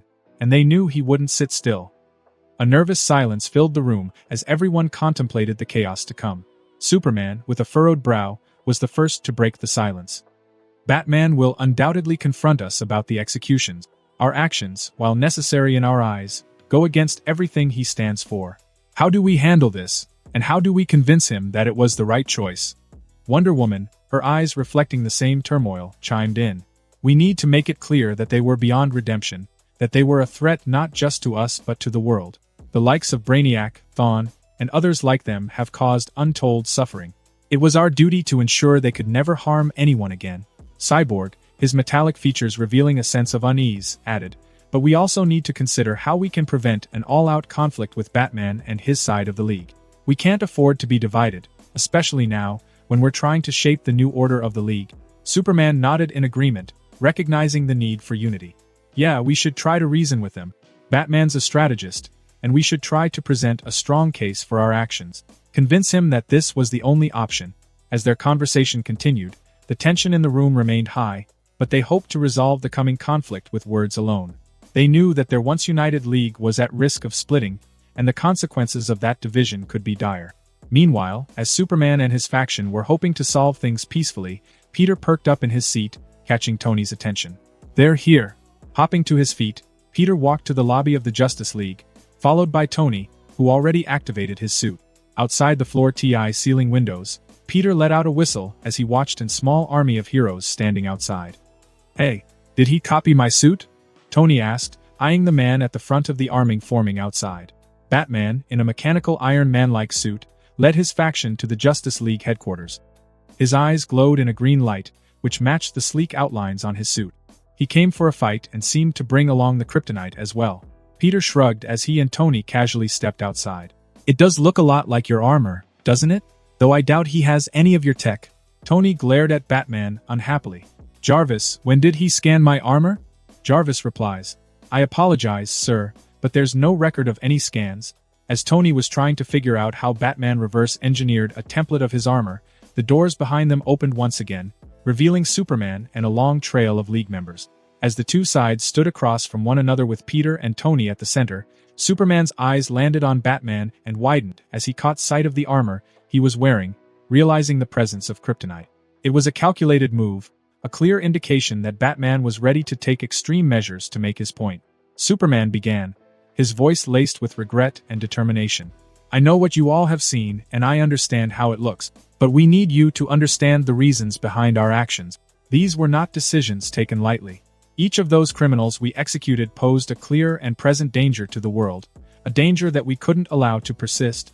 Batman, on the opposite side, his mechanical suit a constant reminder of the impending battle, remained stoic. His voice was cold as he responded. "You slaughtered those people in their cells like animals. Actions like these can never be justified. We stand for justice, not vengeance. You took the law into your own hands, and you executed prisoners without a trial. This goes against everything we stand for." Superman attempted to plead with his longtime friend, his voice tinged with desperation. "I had to make a difficult decision for the greater good. I hope you can understand that. I didn't want to put the world at risk by keeping those individuals alive. Their powers and ambitions were a threat we couldn't ignore." Wonder Woman, who had long shared Superman's view but had never voiced it, stepped forward to support him. "I, too, felt that these villains had exhausted every chance at redemption, and would no doubt escape their imprisonment at some point. We're not evil, Batman. We're just trying to protect the world." Black Adam, a formidable figure in his own right, nodded in agreement. "We must look at the bigger picture. Some threats cannot be held at bay with mercy alone. We had to take action to prevent further suffering." Flash, unable to contain his anger any longer, interjected, his voice charged with accusations. "This isn't the league I joined. Before these two," he pointed to Peter and Tony, "showed up, we never even thought about killing anyone. They've corrupted our values, and it's time we got back on the right path." Peter and Tony, caught in the middle of this intense standoff, attempted to mediate. Peter's voice was earnest as he spoke. "We understand your concerns, Flash, but not every situation can be resolved without making difficult choices. The world is not black and white. Sometimes, there is no other way to protect innocent lives but to kill those that would threaten them." Tony chimed in as well. "We've seen firsthand the devastation these villains can cause. Sometimes, it's not about corruption but about adapting to the changing times. They're just doing what's best, and we're offering some guidance based on experience." Despite the attempts at resolution, it was clear that both sides were entrenched in their positions. Batman remained unwavering, his hatred of murder in any form clear. "This can't stand. What you've done is murder, and I can't make exceptions, not even for friends and colleagues. I have no choice but to place you under arrest." The room grew even tenser, and the threat of imminent conflict loomed. It was a moment none of them had ever anticipated, a fractured league, divided by ideals and actions that seemed irreconcilable. "He knows he isn't a police officer, right?" Tony whispered to Peter. Peter nodded. "Yeah, I told him that already, but I don't think that he cares." Wonder Woman turned to Batman, her eyes filled with sorrow. "Please reconsider what you're about to do. We can't allow our differences to destroy everything we've built. We're supposed to be a team." But Batman's response was resolute. "I'll do whatever it takes to uphold the principles we stand for," he says as he turns to Superman. "The same principles that you once stood for as well." Instantly after those words left his lips, the atmosphere crackled with tension as the two factions faced off, their once united alliance now fractured beyond repair. A mere spark would ignite the powder keg of conflict. Superman and his faction, their actions justified in their eyes, were prepared to stand their ground, even if it meant clashing with their fellow League members. Batman, resolute in his commitment to justice, stood firm, prepared to arrest his friends for the murders they had committed. And with a powerful rush of air, the clash began. Cyborg, surrounded by the hum of his mechanical body, was immediately attacked by Aquaman, the Sea King's trident clashing against Cyborg's integrated weapons. The air echoed with the sounds of metallic strikes as the two collided. Wonder Woman, her lasso in hand, clashed with Green Lantern, their fighting styles a stark contrast. The green constructs formed by the power ring met Wonder Woman's agile, sword-wielding technique. Sparks flew as they exchanged blows, each determined to prove their point. Flash, his speed a blur of crimson, darted across the battlefield, taking on both Peter Parker and Tony Stark. He delivered lightning-fast strikes, creating afterimages that left his opponents disoriented. Peter's spider sense tingled as he barely evaded each assault, while Tony's armor provided him with some much-needed protection. Black Adam, radiating electric energy, faced off against the formidable Martian Manhunter. Their powers clashed, as Black Adam's might and Martian Manhunter's many abilities created a mesmerizing and destructive battle.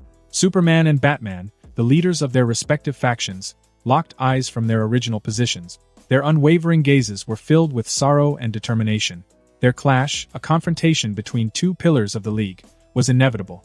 As the TIE sides fought with all their might, the area became a battleground. Debris and sparks filled the air as powers collided, and technology clashed with ancient weapons. The very foundations of the headquarters trembled under the strain of the conflict. Each member of the League was a titan in their own right, and the battle was a mesmerizing display of their abilities. It was a testament to the power of the strongest organization in the world. And as the clash unfolded, Superman looked to Batman, a sad frown on his face. "We don't have to do this. We can stop the fighting before it gets out of hand and solve this peacefully." Batman looks at him for a moment, contemplating his offer before shaking his head side to side. "No, I think we've done more than enough talking. It's time for action." The tension in the battlefield, which was once the entrance of the Justice League's planetary headquarters, was palpable as the world's most powerful heroes clashed, like gods descended to Earth. In the midst of the chaos, Peter found himself facing off against the Scarlet Speedster, the Flash. "Tony, go find your own punching bag," Peter said, a smirk tugging at the corner of his lip. "I call dibs and on this one." Tony Stark hesitated for a moment, sizing up the situation. The Flash, his red suit a blur of motion, had already accelerated toward them, intent on preventing Tony from leaving. But Peter had a trick up his sleeve. He flicked his wrist, casting a swift spell that removed the friction from the floor beneath the Flash. In an instant, the speedster's footing gave way, and he slipped uncontrollably across the polished surface, slamming headfirst into the nearest wall with breakneck speed. The impact was a resounding crash, and for a moment, the Flash was left dazed and disoriented. "Haha, what an idiot!" Tony couldn't help but laugh at the Flash's misfortune, a smirk playing on his lips as he made his escape to engage another member of the opposing faction. Peter turned his attention back to his downed opponent, a wicked grin stretching across his face. "Flash, you really need to watch your step," Peter quipped, his tone laced with mockery. "This is no ordinary fight, and you can't simply rush in mindlessly, like I'm sure you've grown used to doing over the years." The Flash, shaking off the dizziness from his collision with the wall, shot a glare in Peter's direction. "You won't get away with that cheap trick, and you certainly won't get away with corrupting my friends and turning us against each other. And what are you going to do about it?" Peter chuckled, weaving strands of eldritch energy between his fingertips. "You're quick, I'll give you that. Bit speed isn't everything, my friend. Watch and learn." He smirked and disappeared, teleporting directly behind Flash and smacking him upside the head. "Wha?" Flash muttered in confusion as he was hit, launching across the battlefield. "I didn't see him move." Quickly recovering from the surprisingly fast attack, the speedster darted around the area, his movements almost too swift for the human eye to follow. Peter, on the other hand, exhibited a remarkable combination of perception and agility. Flash delivered a flurry of rapid punches, his fists a blur as he aimed for Peter. With his enhanced spider senses, Peter effortlessly dodged the lightning-fast strikes, narrowly avoiding the speedster's blows with the assistance of his short-ranged teleportation spell. Appearing beside Flash, Peter retaliated by launching a web line, which coiled around the Flash's legs, tripping him up for a moment. What is that?" Flash asked as he recoiled at the foreign body fluid, which was now glued to his legs. However, the speedster quickly vibrated his molecules, phasing through the webbing and regaining his footing. "Nice try. But you'll have to do better than whatever that was," the Flash taunted, his confidence unwavering. Peter's response was a mischievous grin as he activated another spell, which he had been sneakily preparing since the beginning of the fight. "Okay, then try this." Suddenly, arcane symbols glowed beneath the Flash's feet, and instantly, the frictionless surface reappeared, sending the speedster sliding once more. This time, however, he didn't just slide off into a wall, but instead ran in place like a treadmill, trapped in the same spot no matter how much he struggled to get free. You know, this reminds me of that meme with the guy who's trying not to fall on the ice, Peter said, feigning innocence. You know what I'm talking about, right? With no other choice, Flash was forced to allow himself to fall, so that he might be able to slide out of the trap he's found himself in, but once again he didn't get very far. Asterisk, crunch, crunch, slurp, asterisk. Breaking from his struggling situation, Flash looked up to find Peter sat down in a couch, which wasn't there before, whilst eating snacks. Don't mind me, Peter waves at him dismissively. I'll wait until you're ready, so just take your time. I know it's hard for you to use your brain, so it may take a while before we can continue our fight, but I've got food and a show to watch in the meantime, so don't worry. Exclamation point. Instantly, an infuriated look appeared on Flash's face as he vibrates his body once again. Phasing through the floor by a single inch, he was able to bypass the spell and leap out of the area, landing on the friction-filled ground once again. So you do have a brain, incredible, Peter muttered as he stood from his seat and clapped his hands in applause. Infuriated by Peter's condescending and sarcastic words, Flash rushed at him, a mad glint in his eyes. But infuriatingly enough, Flash was always a millisecond too late before Peter would simply disappear, dodging his speedy attacks with relative ease. The battle raged on, a dynamic exchange of blows, dodges, and spells. Peter's mastery of the mystic arts allowed him to teleport at short range and even create portals, making it difficult for the Flash to predict his movements. Meanwhile, every time the Flash failed in his attacks, Peter would punish him with a quick punch, slap, or kick that left the poor speedster with a torn costume and minor cuts and bruises all over his body. And soon enough, after using his opponent like a living punching bag, Peter cast a binding spell, restraining the Flash with mystical chains. The speedster struggled against the ethereal restraints, but Peter's control over his magic was absolute. Give it up, Peter declared, his voice firm. You won't be able to escape? The Flash, panting and bloodied, tried to vibrate his molecules once again, but soon realized the futility of his situation. He finally relented, his voice strained. Fine, you win. Kill me already. Is that what you think of me? That I'm some mindless killer who slaughters everyone that I meet? Peter asked with a scoff as he released the mystic chains, allowing the Flash to stand once more. What? Flash mutters in confusion as he picks himself up off the floor. Peter gazed at the speedster with a mixture of triumph and sympathy. I don't want to kill you, Flash. I just want you to understand that sometimes, the world isn't as black and white as we'd like it to be. Some threats are beyond redemption, and we have a duty to protect innocent lives, even if it means taking the lives of others. Flash looked down at the ground, unsure how to feel about all of this. Come on, you can't tell me that you didn't feel the least bit relieved knowing that people like the Joker or Reverse Flash were dead? Peter asks incredulously. I mean, Gotham literally held a parade and named Joker's death date a citywide holiday. How can you not see the logic and good in ridding the world of its most heinous criminals? Flash remained silent for a moment, but after a few seconds of thought, he spoke. I admit, when I heard Thawne was gone, I couldn't help but feel a sense of relief. I thought, no one will ever have to suffer because of him again, but Peter raised a questioning eyebrow, interrupting before he could add anything else.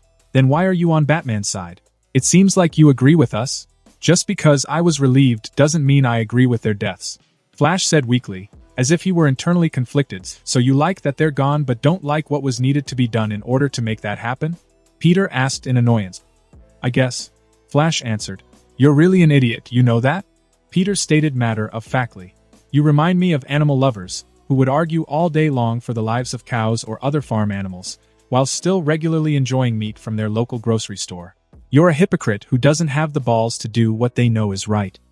Flash winced at his every word. Peter continued. Just like they should either shut up and enjoy the food, or cut it out of their diet for good, you should either shut up and do what needs to be done, or hang up that suit and retire. Aye. Flash stuttered in self-doubt before turning into a blur and disappearing into the distance. Peter watched his opponent leave the battle, wondering whether he should chase after him. But ultimately, he decided to give the speedster some space to think. Maybe he'll change his mind. Moments earlier, amidst the chaos and discord, the moment everyone had feared had finally arrived. Superman and Batman, the pillars of the Justice League, faced each other with a heavy burden of responsibility and regret. The front yard of their once united headquarters bore the scars of the confrontation between heroes, each determined to defend their principles to the end.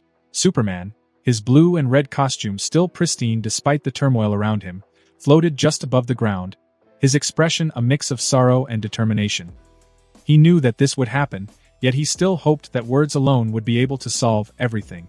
On the other side, Batman, his mechanical suit gleaming with the unmistakable green glow of kryptonite, stood resolute.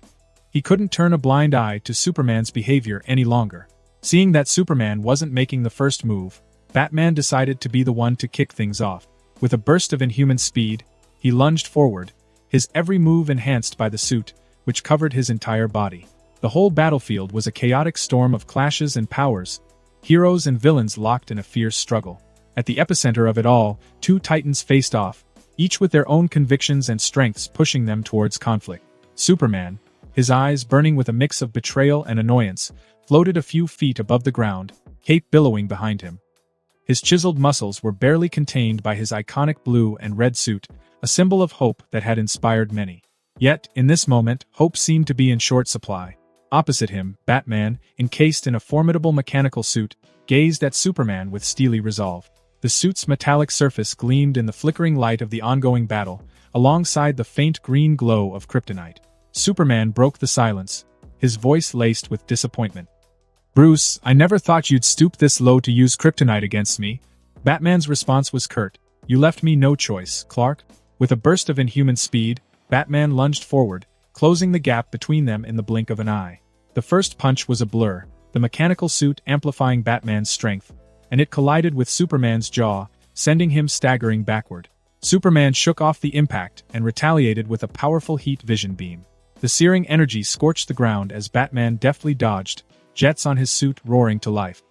He maneuvered through the sky, firing a volley of missiles that exploded around Superman, momentarily blinding him.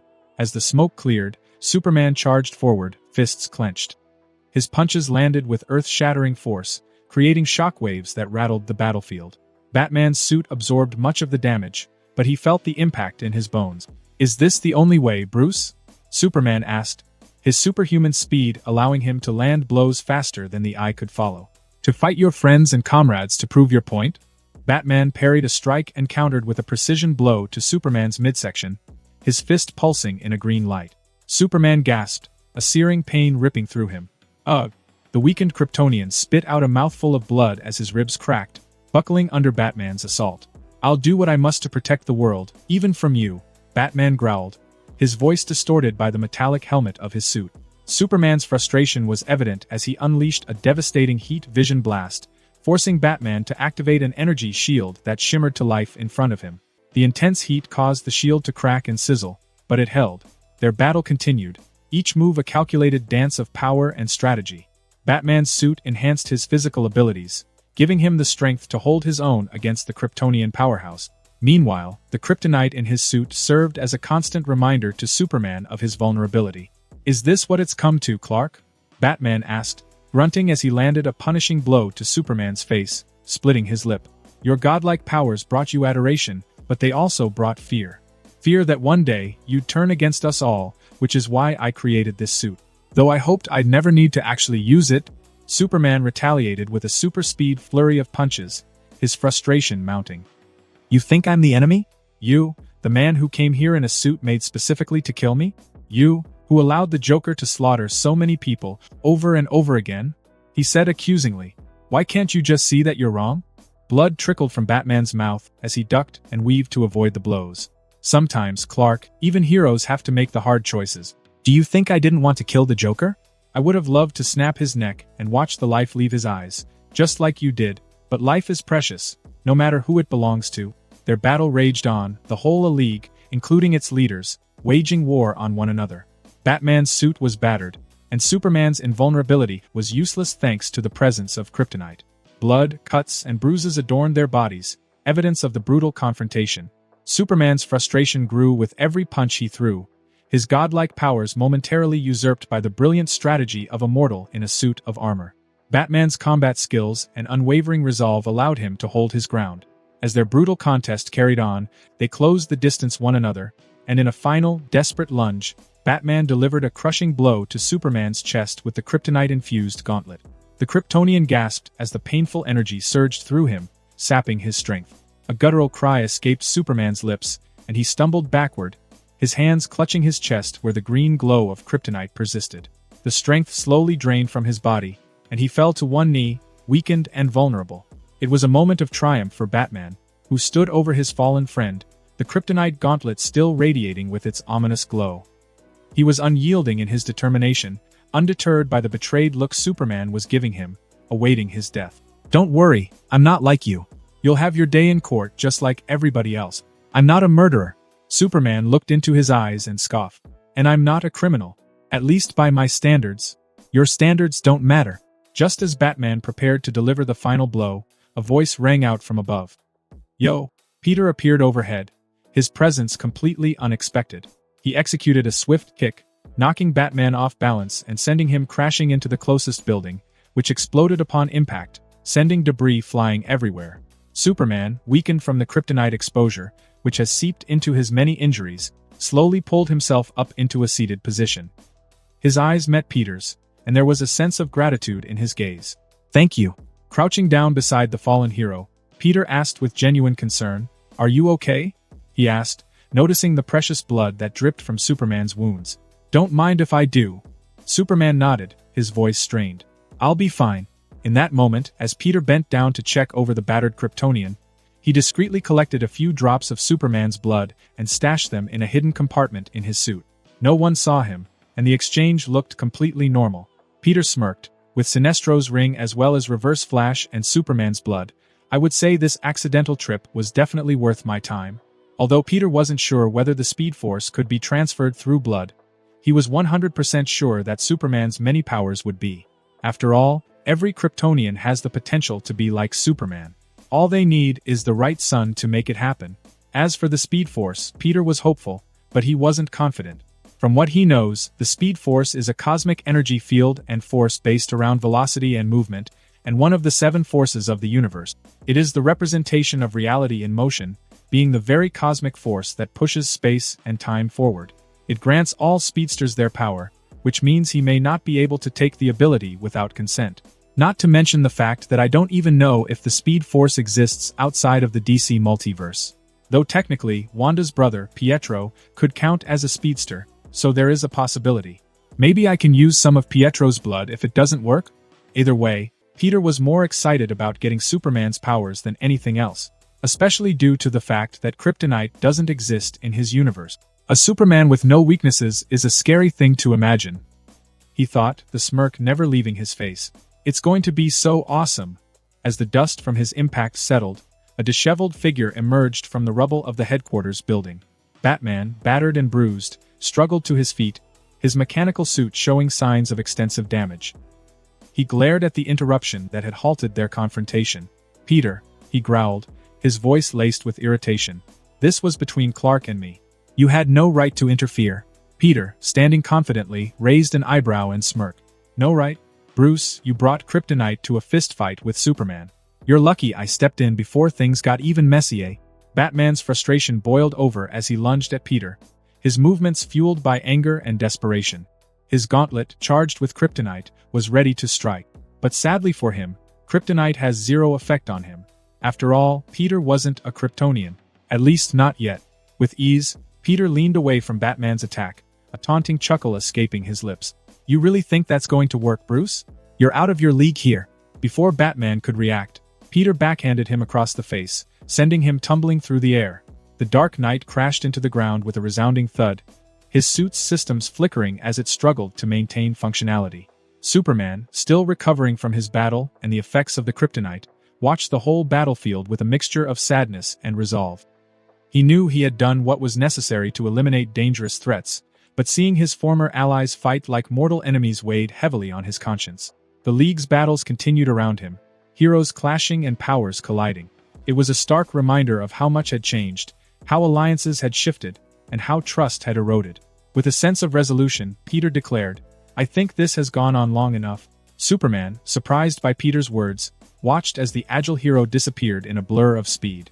The battlefield was a chaotic maelstrom of power, and Peter launched right into it without an ounce of fear or hesitance.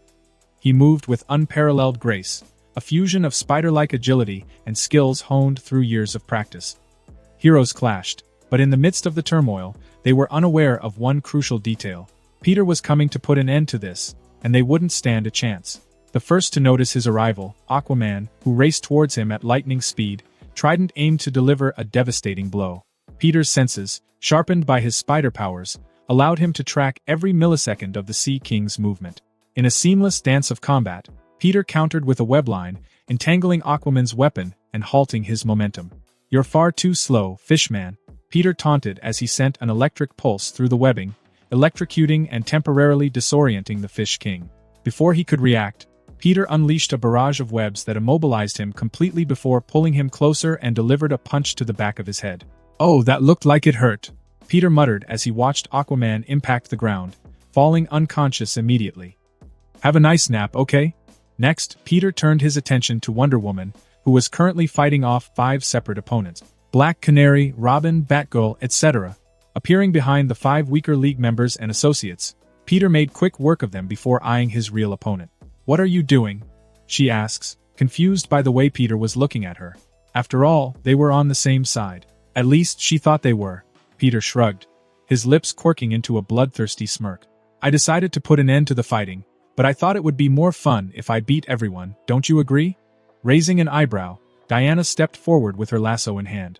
"This really isn't the time for this, but I doubt you'll change your mind." "Nah, I won't, sorry." Peter spoke uncaringly. "I see." Wonder Woman dashed forward, her movements fluid, and her sword gleaming in the chaos. She lashed out, aiming to ensnare Peter with her truth-compelling weapon. Peter reacted with an acrobatic flip, narrowly avoiding the lasso's reach. He used a burst of webbing to disarm her, sending the sword spiraling through the air before he swiftly webbed her arms together, creating the perfect opening. "I'm in a bit of a rush, so I'll end this quickly," Peter excused himself as he appeared beside her, knocking her out with a spiraling kick, a smirk on his lip. "Maybe we can have a longer spar later?" he offered as she collapsed to the ground, falling unconscious. Just as Peter was about to go looking for his next victim, a green glowing figure shot towards him, a hateful look in his eyes. "Oh, hello there, Mr. Lantern," Peter greeted as he took a step to the side, narrowly dodging the green torpedo. Green Lantern, undeterred by his near miss, summoned a colossal, glowing construct of a giant fist, aiming to crush Peter. The construct descended with immense force, but Peter's senses alerted him to the imminent threat. With a flick of his wrist, he cast a binding spell that immobilized the construct. "Nice try," Peter said, casually avoiding the incoming construct and charging forward. He punched through the emerald energy, his fist making contact with his opponent's jaw, sending the Green Lantern sprawling backward, falling to the ground below. Without wasting any more time, Peter opened a small fist-sized portal and stuck his hand through, plucking the ring from the lantern's finger. Green Lantern's eyes widen in shock as his powers disappear, realizing that his ring is gone. "Night-night," Peter says as he walks over and kicks Green Lantern in the head, sending him straight to bed. Meanwhile, Superman and Batman stood side by side, their eyes locked on the unfolding battle before them. Their allies, members of the Justice League, were being beaten like children, laying bound or incapacitated, all thanks to Peter, the man who had suddenly and unexpectedly entered their lives, turning their world upside down. Superman, his body still weak from the effects of kryptonite, watched in amazement as Peter moved with astonishing grace and power. The casual way he dispatched their allies sent shockwaves of realization through the Man of Steel. For the first time in a long time, he felt vulnerable and outmatched. "I never realized he had this much power," Superman muttered, his voice tinged with amazement and relief. "If he were an enemy, we'd all be in trouble." Batman, his armored suit in tatters, his body battered and broken, shared the sentiment but couldn't help but feel a twinge of fear. "He is a threat, Clark. Look at what he's doing. He's taken down the League like they're nothing." Superman's eyes returned to the ongoing battle, where Peter had now turned his attention to Beast Boy, who had transformed into a massive dinosaur, attempting to overpower Peter with his shape-shifting abilities. Superman turned his gaze toward Batman, his eyes filled with a mix of doubt and understanding. "Bruce, he hasn't killed any of them. He's incapacitating them, ending the fight, not their lives. There's a difference." Batman's expression grew more severe. "He's a wild card. We don't know his true intentions or what he's capable of. We can't afford to underestimate him. After all, He's already managed to corrupt your ideals and split the League into what it is now. He hasn't corrupted anything, nor has he split the League. Superman insisted, his tone firm. All he did was help open my eyes to the truth. We weren't doing things the right way. It may have felt right because we never bloodied our hands, but it wasn't. People continued to die and lives were constantly being ruined for senseless reasons. Batman's scowl deepened. He wanted to refute Superman's logic, but it was growing harder and harder to find the right words to get his point across. Not to mention the fact that a small part of him agreed with Superman, though he would never admit it. As the battle raged on, Peter subduing Beast Boy with a combination of portals and pure strength, Batman and Superman couldn't help but be awestruck by the man's abilities. They had fought countless battles and faced formidable foes, but Peter was something else entirely. The realization that Peter was far more than they had initially assumed had dawned upon them. He wasn't just a man with spider-like powers. He had many other bewildering abilities up his sleeve as well, and his combat skills were unparalleled. He was a force to be reckoned with, and he had the potential to reshape the dynamics of their world. Peter moved through the battlefield. He noticed that most of the League has been dealt with already. But as he went to clean up the few remaining stragglers, a green-skinned man phased through the floor and appeared in his path. Martian Manhunter, one of the most formidable members of the Justice League. I don't know what your plans are, but it stops now, he stated as he glared at Peter. Instantly, a hint of caution crept into Peter's mind. John Johns, a powerful shape-shifting telepath, possessed an arsenal of abilities that made him a genuine threat. If I had to rank the League by power, Martian Manhunter would stand at the top of that list, Peter surmised as he returned the Martian's stare, shrugging his shoulders. I don't have any plans. Right now, I'm just having a bit of fun. John didn't seem to believe a word out of Peter's mouth. Their gazes locked, a silent acknowledgement that this battle wouldn't be avoidable. Peter didn't give John a moment to initiate and launched himself forward, winding back his fist. As John attempted to turn himself intangible to dodge the strike, Peter's hand was instantly coated with swirling eldritch energy. With a swift and fluid motion, Peter struck at John's phasing form, utterly surprising and confusing his opponent. The Martian's phase was met with resistance, his body unable to pass through Peter's charged hand. It was a split-second miscalculation, and Peter's fist landed squarely on John's chest, a shockwave of energy bursting from the point of impact. The Martian Manhunter was sent hurtling backward, crashing into a nearby building, creating a shower of rubble and dust. Peter didn't let up, leaping after his foe. Nice try, John, but your intangibility won't work on me, he taunted, webbing launching from his wrists to restrain John's form. Peter then unleashed an electrified pulse that coursed through the webbing, shocking John's system. In a last-ditch effort, John did his best to resist the electricity running through his body as he stared at Peter and tried to attack him using telepathy, hoping to put his enemy to sleep. Peter's eyes widen in surprise as he feels a sudden poke at his mental shields, but thankfully it wasn't nearly strong enough to break through. That's rude, you know? He says as he delivered a swift kick to the Martian's head. As John slumped to the ground, barely conscious, Peter leaned in, a smirk on his lips. Guess this is the end of the line for you, John. But don't worry, you'll wake up eventually. Blood trickled from a gash on John's forehead as Peter left him bound and unconscious. With a quick flick of his wrist, he stealthily collected a bit of the Martian's blood, stashing it away for later use. This whole trip has been either helping the League see reason and logic, or collecting new superpowers for myself. Maybe I should take some more trips like this in the future. Now, with John out of the way, Peter turned his attention to the remaining stragglers. He quickly put down the remaining League members, leaving only him, Tony, Batman, and Superman. Batman and Superman, though battered and bruised, watched in awe as Peter subdued the last of their comrades. Peter's gaze swept the battlefield, which was now serene and calm without a single conflict, his eyes shifting to Batman and Superman. I think it's time we all come to an understanding.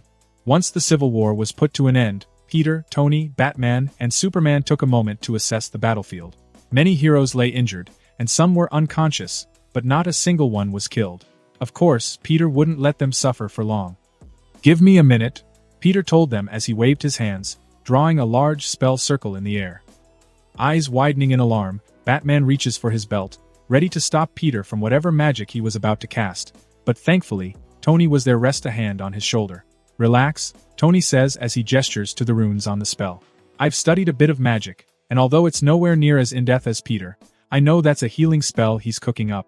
And before Batman's skeptical and paranoid eyes, Peter's spell was finished before shooting off to every injured League member. One by one, the spell tended to their wounds, stabilizing their conditions on a matter of seconds. But not only that, Peter managed to speed up the healing process significantly. Injuries that would have taken weeks or months to heal would be gone by the end of the day. Thanks again, Peter. Superman felt even more grateful than he already was as he watched Peter heal his fallen comrades. Peter paused briefly from his work to meet Superman's gaze. It's no problem. After all, I can't just leave them suffering, can I? Batman scowled in annoyance. Although he felt thankful as well, he would never admit it. As Peter continued healing, the rest of the group joined him in assisting the injured League members. The four of them worked together to mend their wounds and ensure everyone was stable. Once the injured were taken care of, Peter turned his attention to those that started this whole altercation. Batman raised suddenly got a bad feeling as Peter surveyed the area before his gaze landed directly in him. What are you? Without a word, Peter quickly webbed in Batman as well as his immobilized followers, ready to lock them up in the League's prison. Batman, who was too exhausted to fight back at the moment, couldn't help but protest. What do you think you're doing? Superman, conflicted, stepped in. Yeah, what's this all about? They started all of this, so they need to be locked up. Otherwise who knows when they'll come back and start another fight, spouting nonsense about right and wrong. Peter answered. Batman glared in anger, his body tightly wrapped in web. You can't do this. We aren't criminals. Superman frowned in contemplation. I don't know, Peter. Maybe we should just let them go? Peter shook his head before explaining. I'm not saying this is permanent, but it's necessary for now. We need to figure out what to do next. How to address this situation. Address the situation?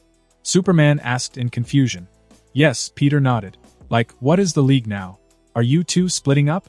Can there be a compromise? If not, then who gets to keep being the Justice League, and who has to go? And most of all, will there be more conflicts like this afterwards? Batman tried to argue his way out, and we can talk about that without locking half the League up like common criminals. Peter sighed, looking at Batman with a hint of sadness. Look, Bruce, I know you have good intentions, but you're a hard-headed man. I've seen it, and so has Clark. Giving you freedom now will only create more problems in the future. Superman, still uncertain, considered Batman's plea but eventually nodded in agreement with Peter. We'll lock them up for now, but it won't be for long, and we need to come up with a plan moving forward. Clark, Batman exclaimed, betrayal written all over his face. I'm sorry, Bruce, but it's only temporary, I promise. Superman looked away as Peter webbed Batman's mouth shut before opening a portal below him, depositing him safely into a prison cell. After Batman and his followers were placed in their own prison cells, which were then enchanted to thwart any escapes, Peter found Superman sitting in an empty meeting room, contemplating the events that have occurred with a serious look in his face. Where's Tony? Superman looks up, noticing Peter's arrival. He said he was getting some food. Are they all locked up? Peter nods as he takes a seat. Yeah, how's the rest of the League? Still unconscious, but they'll be fine thanks to that spell of yours, he says as he leans forward, resting his elbows on the table. Instantly, the room fell into silence as neither side said another word. Soon enough, Superman couldn't contain the turmoil within him any longer. He stared at the table, his voice laced with frustration as he finally broke the silence. Is this the end, Peter? Is the League supposed to just split up now, with Batman and his side going their way and us going ours? Peter remained silent, allowing Superman to vent his feelings and thoughts. It was clear that the Man of Steel was carrying a heavy burden, and he needed to express it. Superman continued, his voice tinged with a sense of defeat.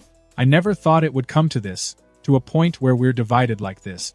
I wanted to make a difference, to change the League for the better, to stop heinous, irredeemable criminals. But now, I'm responsible for this splintering, and I can't help but feel like maybe we should have taken things slower. Superman's words were a torrent of frustration and self-doubt. He had been torn between his ideals and the grim reality of the situation they were in. They just had a civil war in the front lawn of the Justice League headquarters, and now half the League was imprisoned. What was he supposed to do now? Peter finally spoke, his voice calm and reassuring. Clark, you had good intentions, and in my opinion, you did the right thing. You want to make the world a better place, and I still believe that's possible. Maybe this division is a necessary step in the process of change. It's not the end, but a new beginning.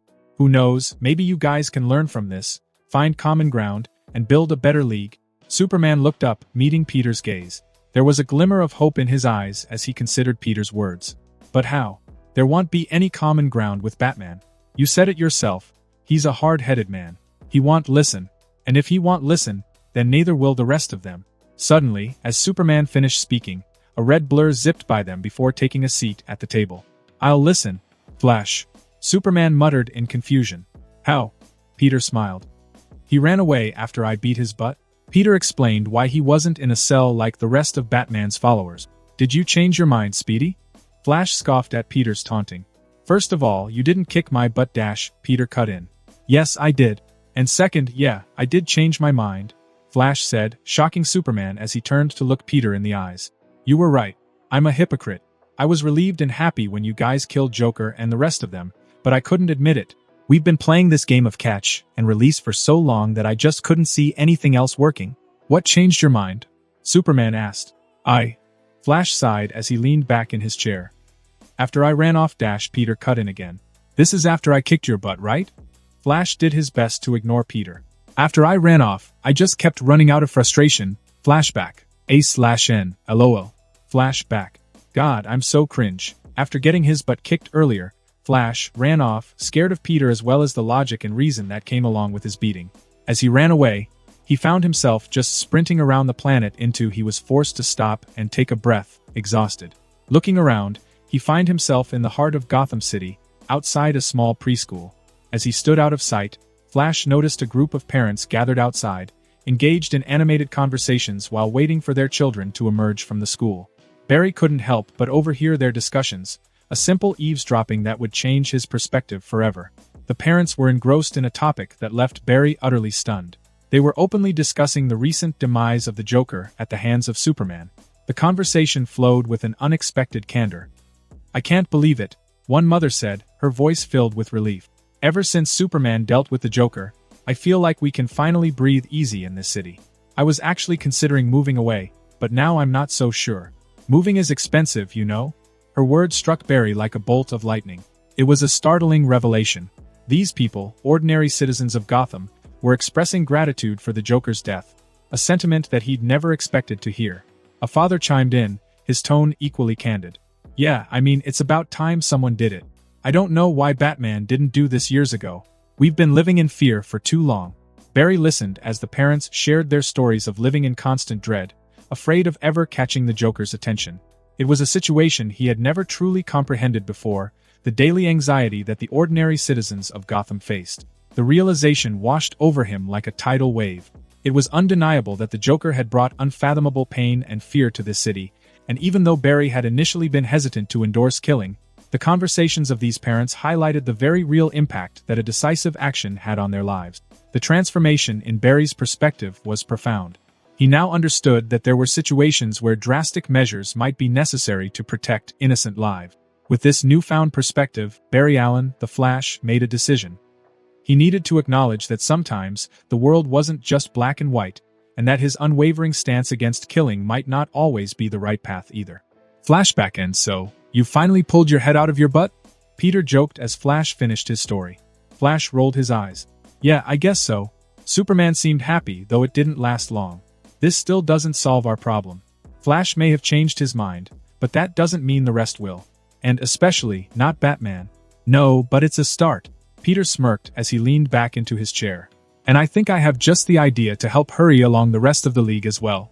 In the dimly lit meeting room, a flicker of an idea burned in Peter's eyes as he leaned forward, his gaze shifting between Superman and the Flash. The weight of the situation hung heavy in the air, but Peter had a plan, and he was eager to share it. "Here's what I'm thinking," Peter began, his voice steady and confident.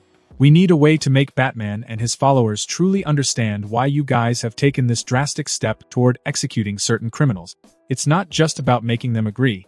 It's about making them realize the senselessness of your previous methods." Superman and the Flash exchanged curious glances, their attention fully captured by Peter's proposal. "I suggest we compile all the recorded crimes that would have a significant impact on them," Peter continued. "These could be anything from phone recordings and security footage, to news broadcasts and military recordings, all depicting the chaos caused by the criminals they've apprehended or the situations they feel the League shouldn't be policing. The crimes, the suffering of innocent people, the destruction, we'll gather it all."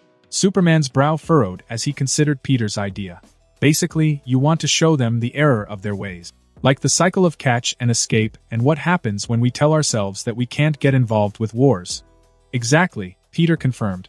And I'm sure we can find some juicy war footage for them to watch as well. As for the rest, we don't just have to use just any crime footage. We'll focus on the notorious ones, the likes of the Joker, Lex Luthor, and others. We'll put together a comprehensive hours-long documentary of their crimes and the devastation they've wrought on innocent lives. As Peter spoke, his eyes lit up once again, bright with a new idea. And afterward, you can use the documentary to help persuade the world to see things our way. After all, not everyone will agree with the new and improved League's actions. Sooner or later, the League will stop a large country from doing something unforgivable, and that certainly won't sit well. Superman seemed to agree. I'm sure there's already meetings taking place, discussing our capture of that South American dictator. The Flash nodded slowly. Yeah, there was, and Batman was a part of them, but we can worry about that later. Superman raised a brow at that, but decided that ignore it for now. Back to our current situation, I agree with this plan of yours. If we can help them see the sheer senselessness of what we've been doing, maybe they'll understand why we decided to take more extreme measures. Peter nodded. That's precisely my goal. We'll make them watch every single recording, confront the real consequences of the rules they're trying so hard to protect. Superman leaned back in his chair, deep in thought. The more he thought about it, the more he felt that this approach could provide the perspective that might bridge the gap between Batman and himself. But will they agree to this? Superman questioned. It's not going to be easy to convince Batman and the others to sit down and watch these recordings. They haven't exactly shown a willingness to compromise. Peter acknowledged the challenge with a nod. You're right, it won't be easy.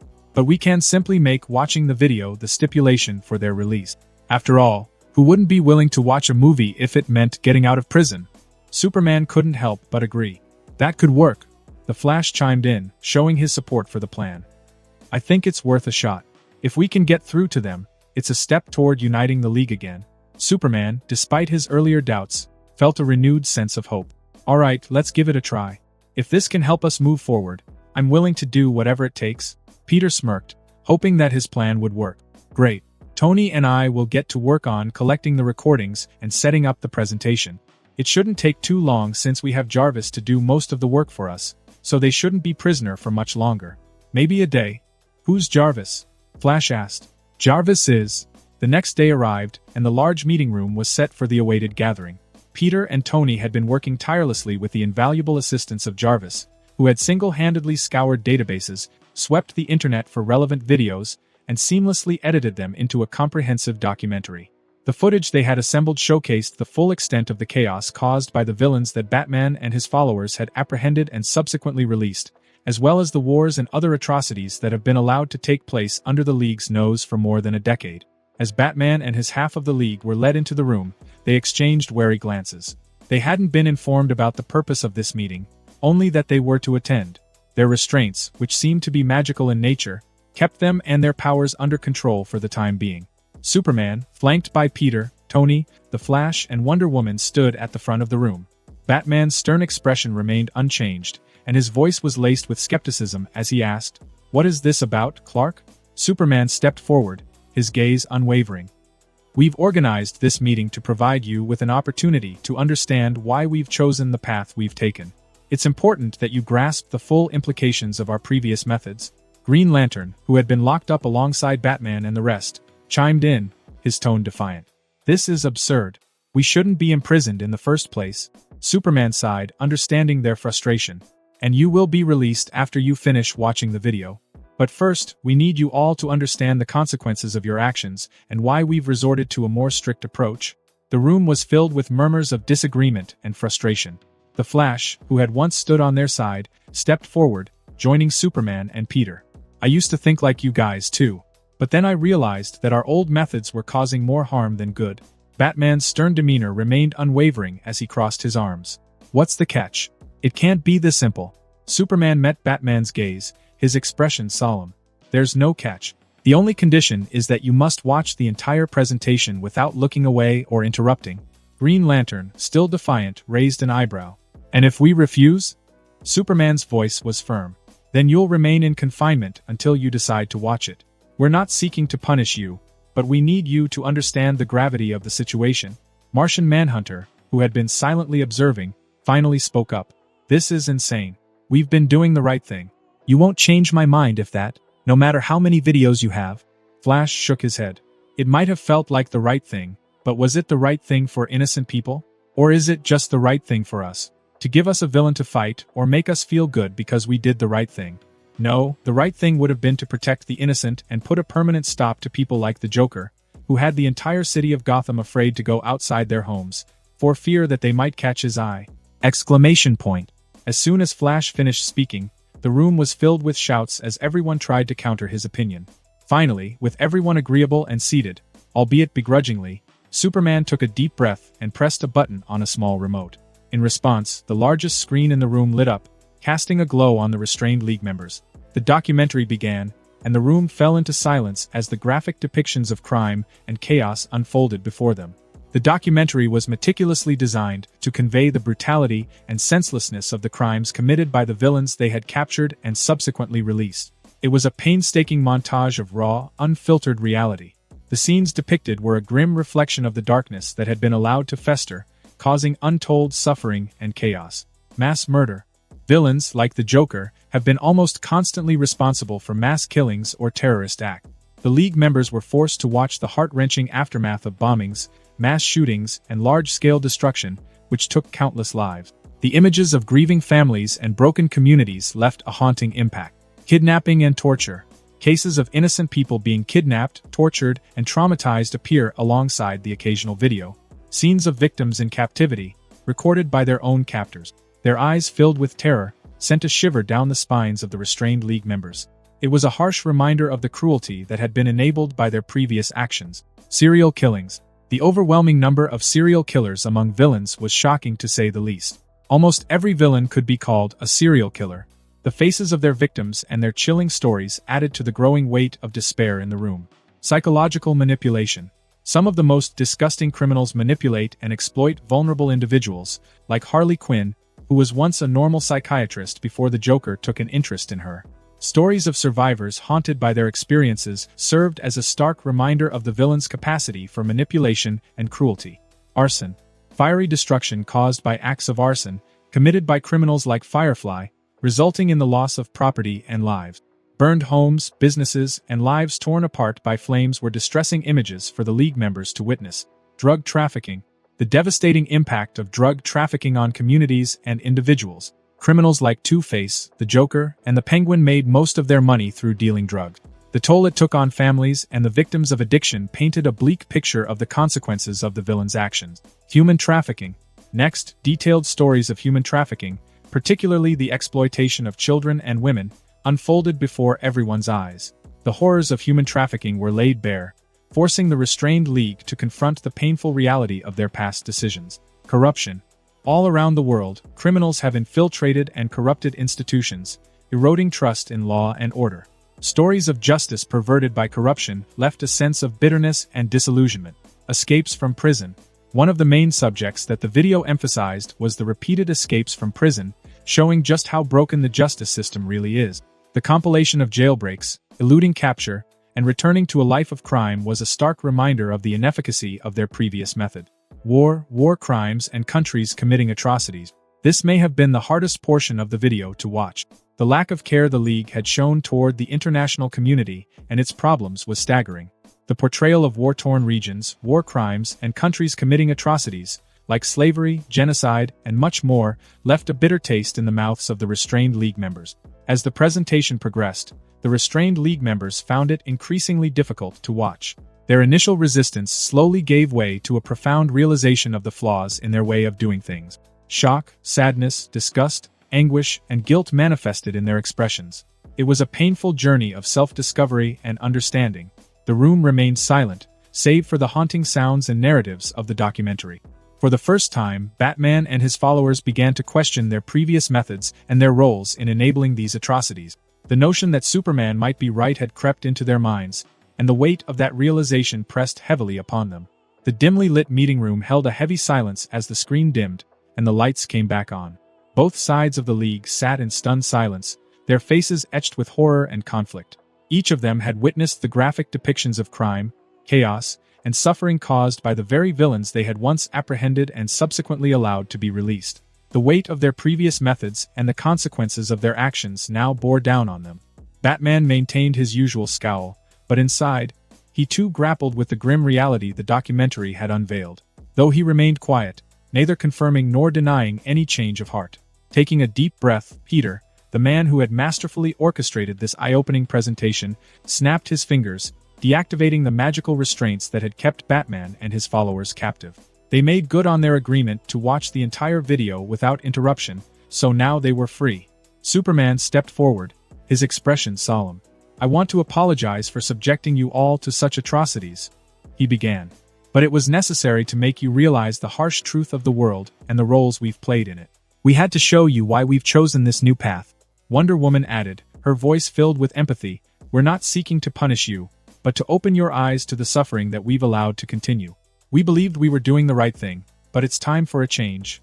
The League members who had once staunchly supported Batman's no-killing policy now found themselves wrestling with the grim reality they had witnessed. It was a transformative moment, and their expressions slowly shifted from shock to understanding.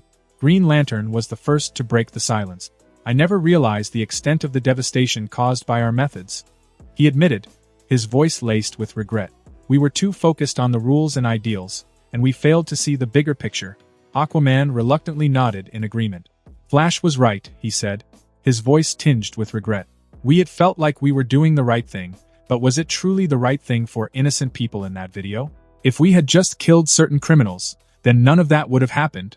One by one, the released League members began to voice their agreement, recognizing the need for change.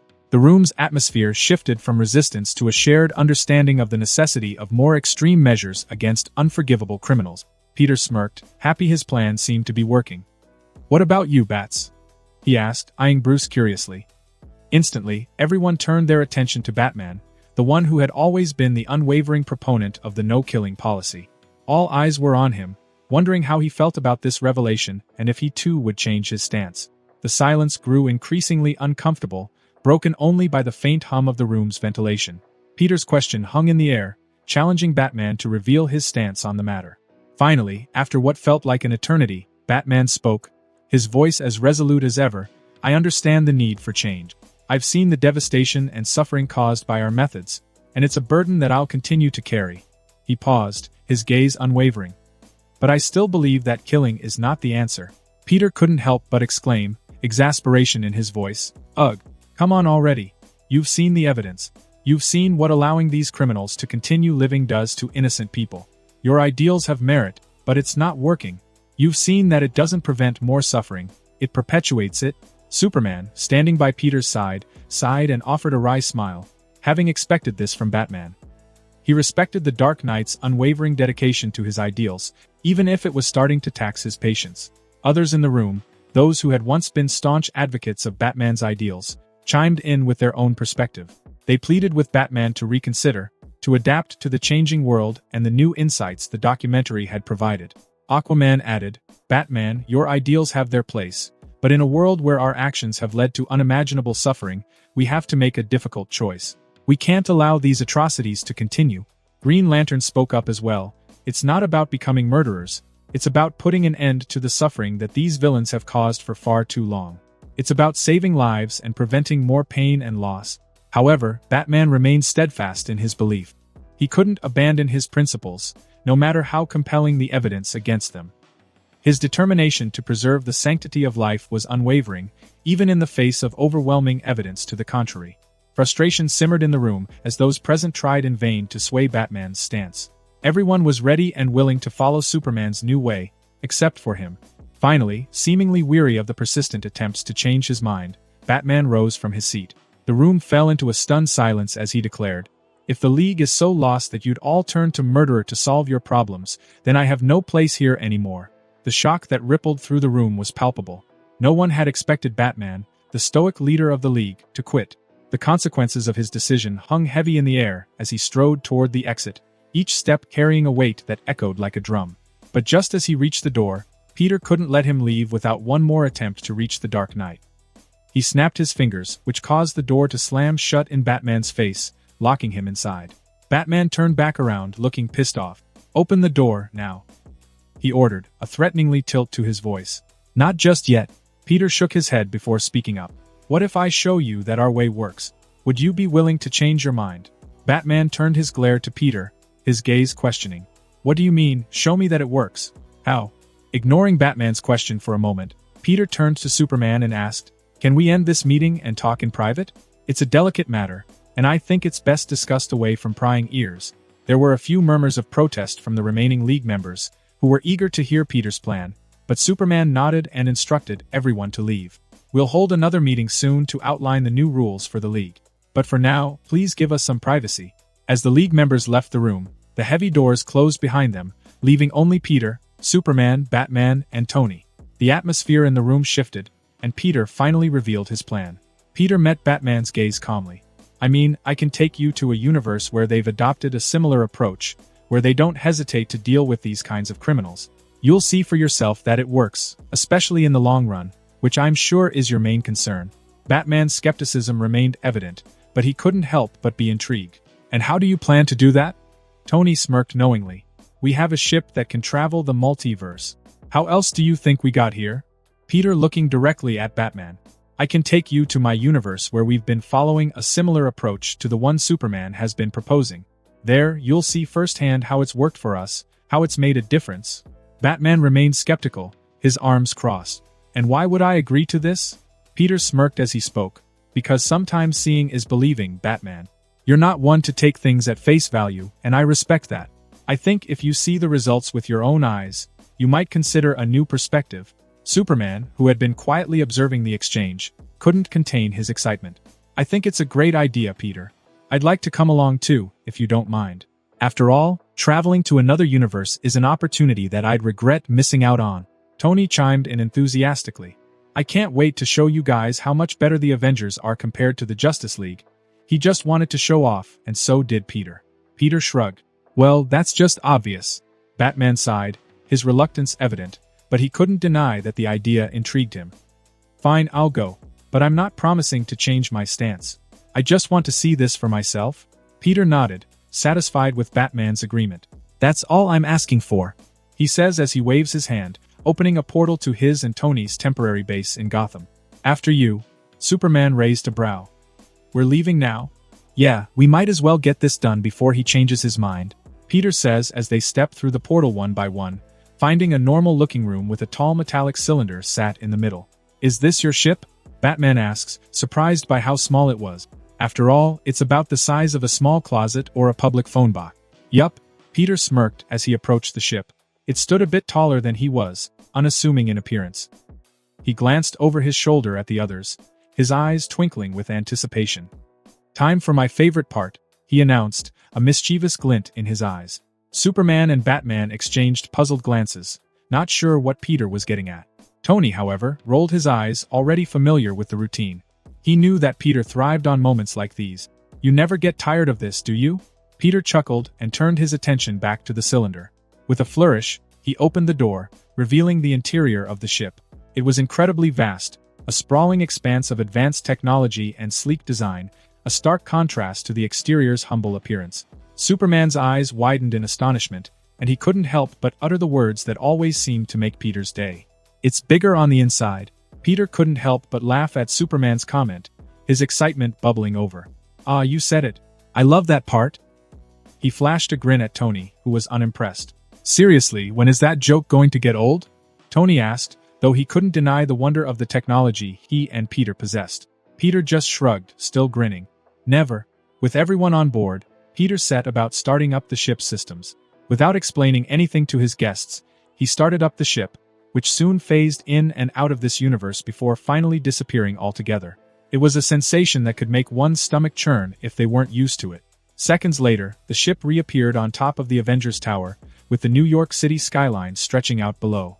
Peter opened the doors, ushering the shocked Superman and Batman into his and Tony's universe with a wide grin. "Welcome to our world," he said, gesturing to the cityscape. "Now, let's show you what we're all about."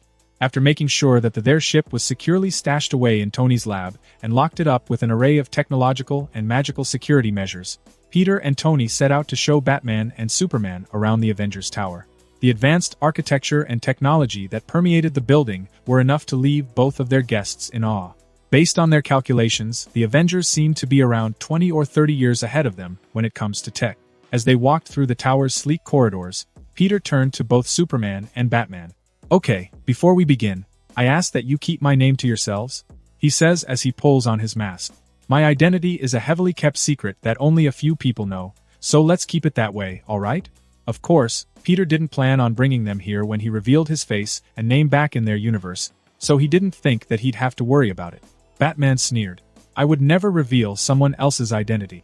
Breaching someone else's privacy like that would be a horrible thing to do, don't you think? He looked Peter square in the eyes, sarcasm clear in his voice. Peter looked at him, clearly apologetic. Yeah, that might have been a little messed up, sorry about that. Batman raised a brow. Only a little? Peter relented. Okay, it was very messed up. I shouldn't have revealed your identity like that. Once that awkward moment came to an end, Peter began to explain the origins of the Avengers and the way they handled things in their world. The Avengers is similar to your Justice League. It was founded by me, Tony, and a few other individuals, Peter began, a sense of pride in his voice. We came together to protect the Earth from a wide range of threats, both foreign and domestic. Superman and Batman listened attentively as Peter described their mission. We've faced everything from alien invasions, sent by a mad titan who sought to cull half of the universe's population, to hidden civilizations right here on our planet, similar to Atlantis in your world. Batman raised a brow, his curiosity piqued. What kind of civilization is hidden on this Earth? Peter grinned, sharing the secrets of his universe. Well, in our world, there are hidden societies with incredible technological advancements, such as Wakanda, home to the Black Panther. They have advanced technology and resources beyond most nations. As they continued to explore the tower, Peter elaborated on the way the Avengers operated. In our world, the Avengers have a public persona, led by our heroes like Iron Man.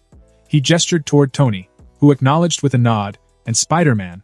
He pointed at his own spider-themed suit.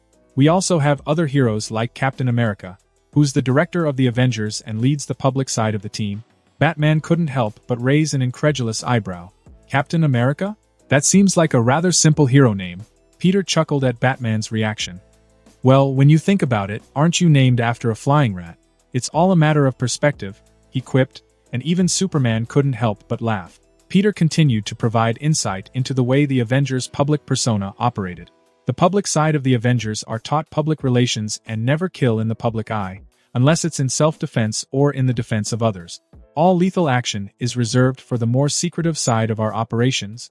Batman remained attentive, intrigued by the duality of their approach. Tell me more about this secretive side. Peter obliged, revealing another layer of the Avengers. Behind the public face of the Avengers are two separate divisions for covert operations, Nightingale and S.H.I.E.L.D. S.H.I.E.L.D. is a covert spying agency that works to protect the world from the shadows. They handle anything from espionage to assassinations, if necessary. It's led by Nick Fury, one of the other founding members. Peter continues. And as for Nightingale, it's what remains of a disbanded league of female assassins called Widows, led by the most famous Black Widow, Natasha Romanoff. They handle more discreet and morally complex missions, usually in tandem with S.H.I.E.L.D.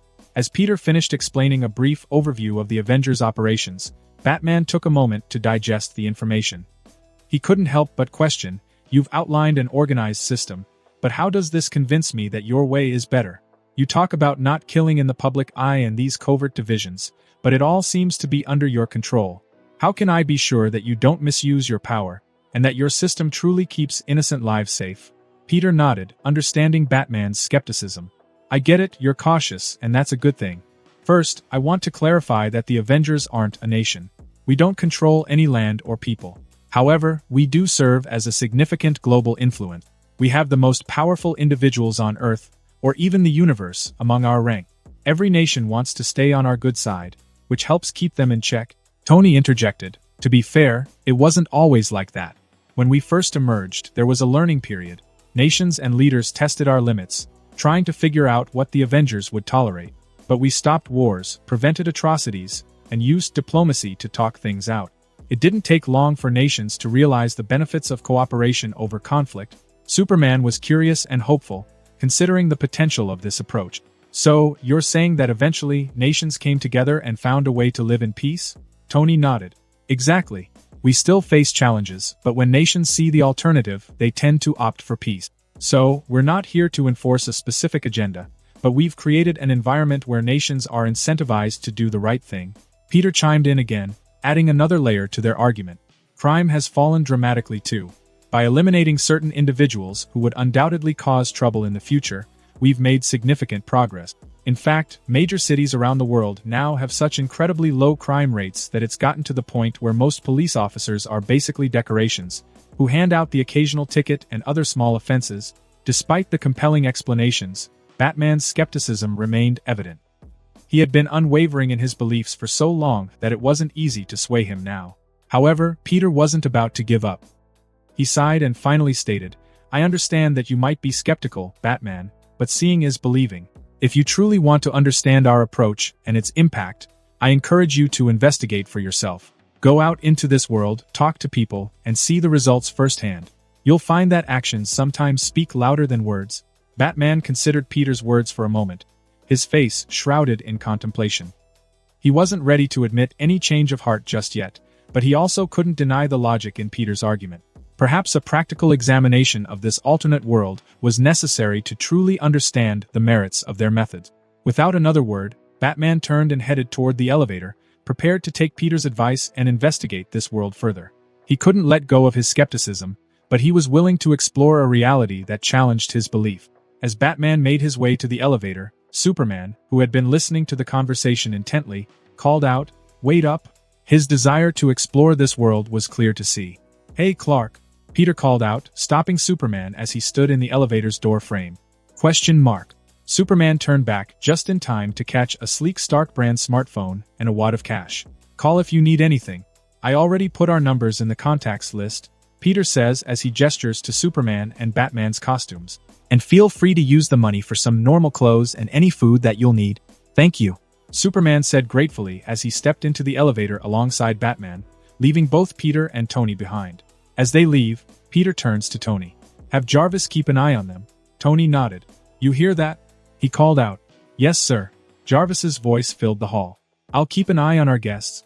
As Jarvis finished speaking, unbeknownst to anyone, a panel in the tower's rooftop opened up and a swarm of Tony drones came pouring out. They would keep an eye on Batman and Superman from a distance, especially in places without CCTV. "Are you sure we shouldn't have had them change? After all, Batman and Superman are pretty well known," Tony asks worriedly. Peter shrugged uncaringly.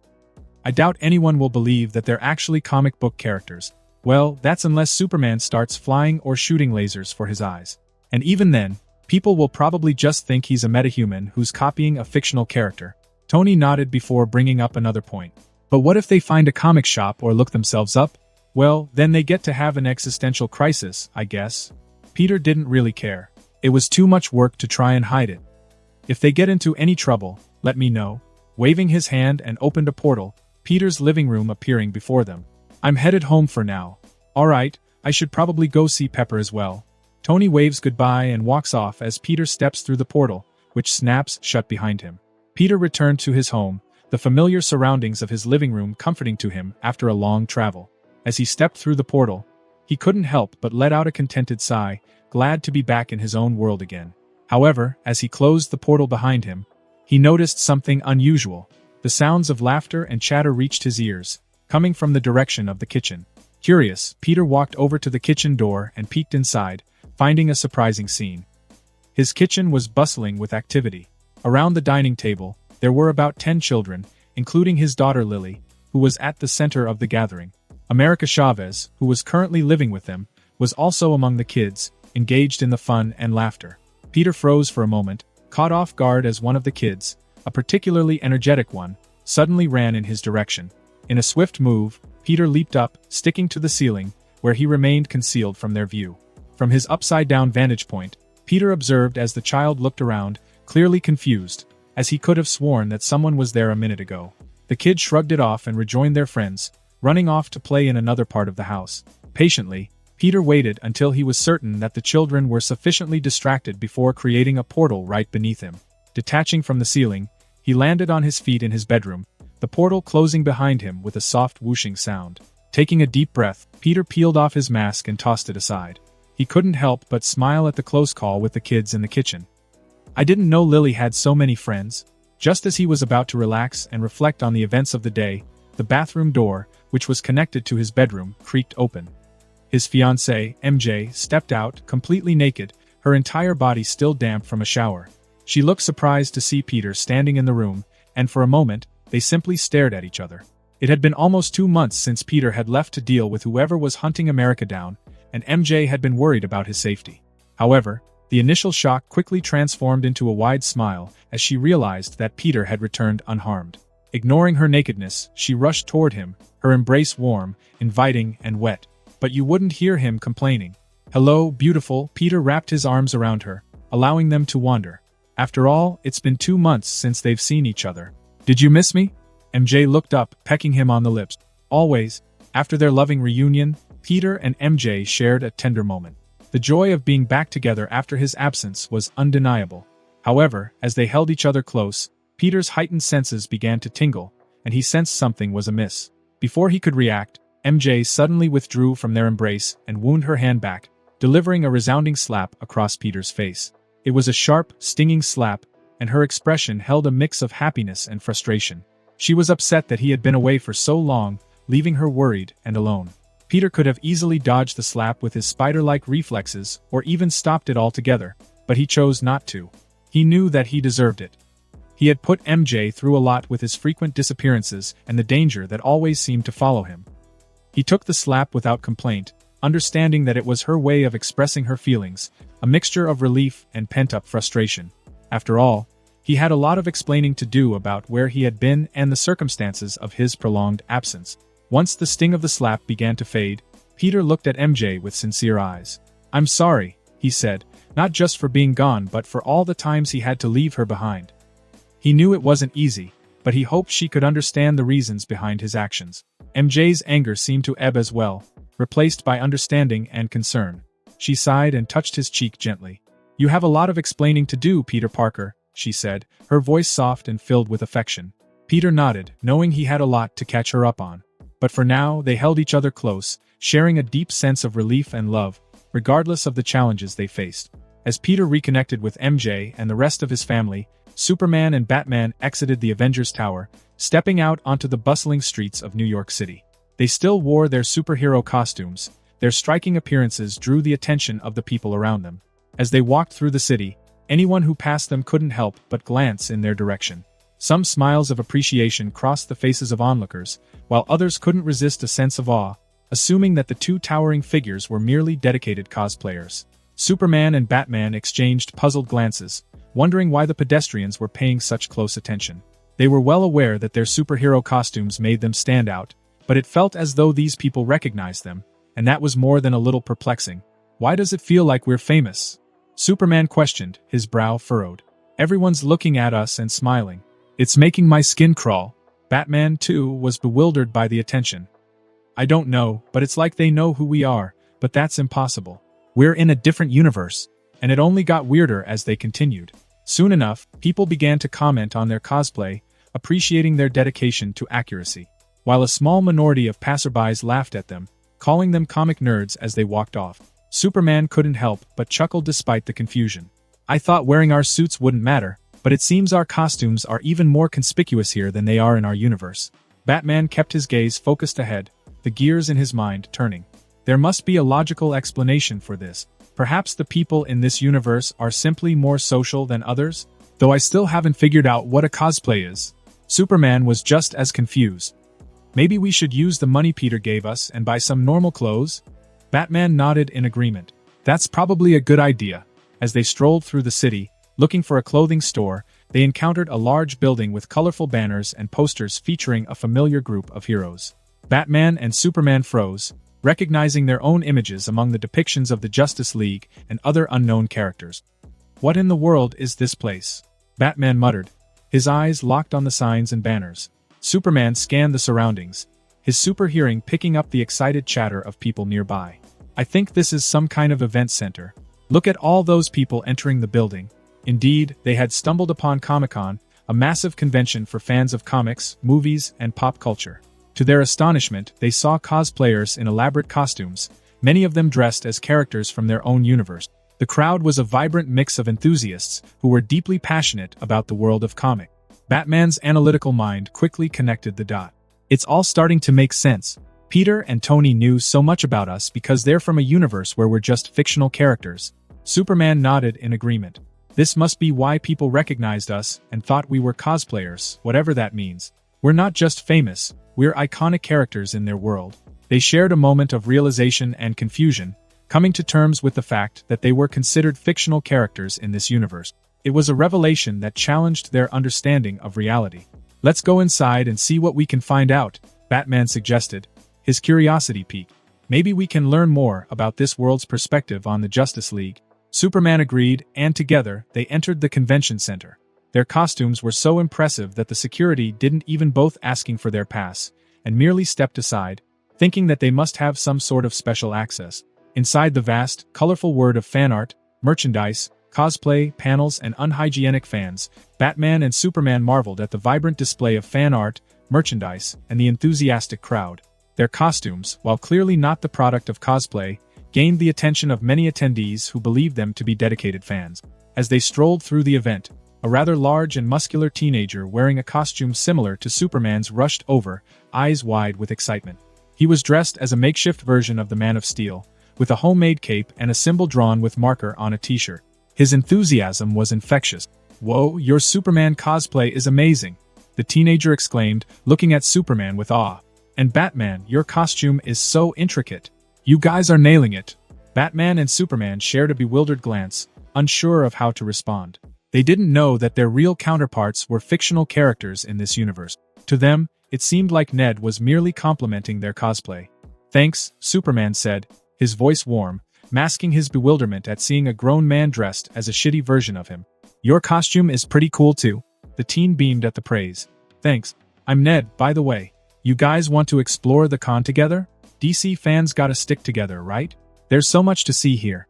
Batman and Superman, still trying to grasp the situation, introduced themselves as Bruce and Clark, which Ned seemed to get a kick out of. Ultimately, they found themselves nodding in agreement with Ned, figuring that exploring the convention with him might be a way to learn more about this world's perspective on the Justice League. "Mind showing us around, Ned?" Superman asked with a friendly smile. "Sure thing," Ned replied enthusiastically. "I'll give you guys the grand tour. I was here yesterday as well, so I know where everything is." As they explored the convention with Ned, Batman and Superman found themselves overwhelmed by the depth of knowledge that fans of their universe possess. They discovered things they had never known, such as the existence of the Presence, the ultimate creator and source of all things, often referred to as God. Batman didn't know how to feel about the existence of God. If he's real, then why doesn't he do something about all of the suffering in our world? After all, it would be as easy as snapping his fingers for God to remake the world. The multiverse and alternate DC universes fascinated them, and they were surprised to learn about fanfictions and alternate interpretations of their own stories. Though they were shocked, appalled, and disgusted to find some erotic fan art of themselves, which made both heroes instinctively step away from one another. Ned expertly ignored the dubious artwork as he eagerly explained all sort of lore and concepts to them, sharing his own passion for the DC universe. Superman couldn't help but comment, "This is incredible." As their journey continued, Batman, with a thoughtful expression, finally broached the subject that had been on his mind. "Ned, I'm curious about something. The Justice League adheres to a strict no-killing rule. How do you feel about that?" Superman nods. "Yeah, Bruce and I have been arguing over this for a while now. I think they should just dispose of the more heinous criminals, while he thinks they should never take a life, no matter who it belongs to." Ned paused, considering his response carefully. "Well, in a perfect, idealized world like cartoons and comics, that rule makes sense. But when you bring the Justice League into a real-world setting, it can be extremely challenging. The no-killing rule could potentially hamper the League's ability to keep people safe, especially when dealing with ruthless villains." Superman and Batman exchanged meaningful glances, silently acknowledging the tension between their different approaches. Ned continued, "I've read a lot of fanfictions and discussions on forums, and I think most DC fans share this perspective. While the moral idea of not taking a life is admirable, the practicality of it in a world filled with superpowered threats who show no mercy can be quite different." Batman fell into silence, his thoughts heavy. Superman's eyes met his, conveying a sense of understanding and an unspoken, "I told you so." Ned, unaware of the complex dynamic between the heroes, grinned and said, "But that's just my opinion. There are all sorts of online debates about this stuff," he said, his mood suddenly turning a bit somber. "I'll just wish my friend Peter was here. He'd love your costumes. We usually go to Comic-Con together, but he's been busy lately." Batman and Superman turned to one another, wondering whether they were thinking of the same Peter. You mean Peter Parker? Far across the deepest reaches of the universe, Thanos, the Mad Titan, finally returned to full health after the poison that almost took his life. He stood in his sanctum, the gleaming Mind Stone embedded inside the long spear in his grasp. The events of his previous encounter with Spider-Man still burned in his memory, and he was determined to exact revenge. In the dimly lit chamber, Ebony Maw, the loyal servant of Thanos, approached his father and master. His eyes, adorned with a haunting glow, reflected the intense light emanating from the Mind Stone.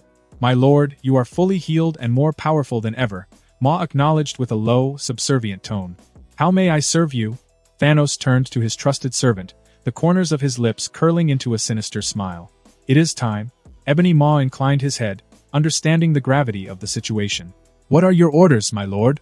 Thanos raised his spear, the Mind Stone pulsating ominously. "Prepare what remains of the Black Order and our armies. It is time to depart for Earth. We must retrieve the planet's Infinity Stones and ensure that Spider-Man pays for what he's done." The dark promise of revenge hung heavy in the air as Thanos and Ebony Maw prepared to embark on a journey to Earth, where the destiny of the universe would be decided. The Mad Titan's unquenchable thirst for vengeance would be sated, one way or another. And that concludes this episode. If you enjoyed it, I'd seriously love it if you guys could leave a like on the video, as it genuinely helps out so much, and it keeps me going, plus it takes only 1 second. That said, have a wonderful day. See you in the next one.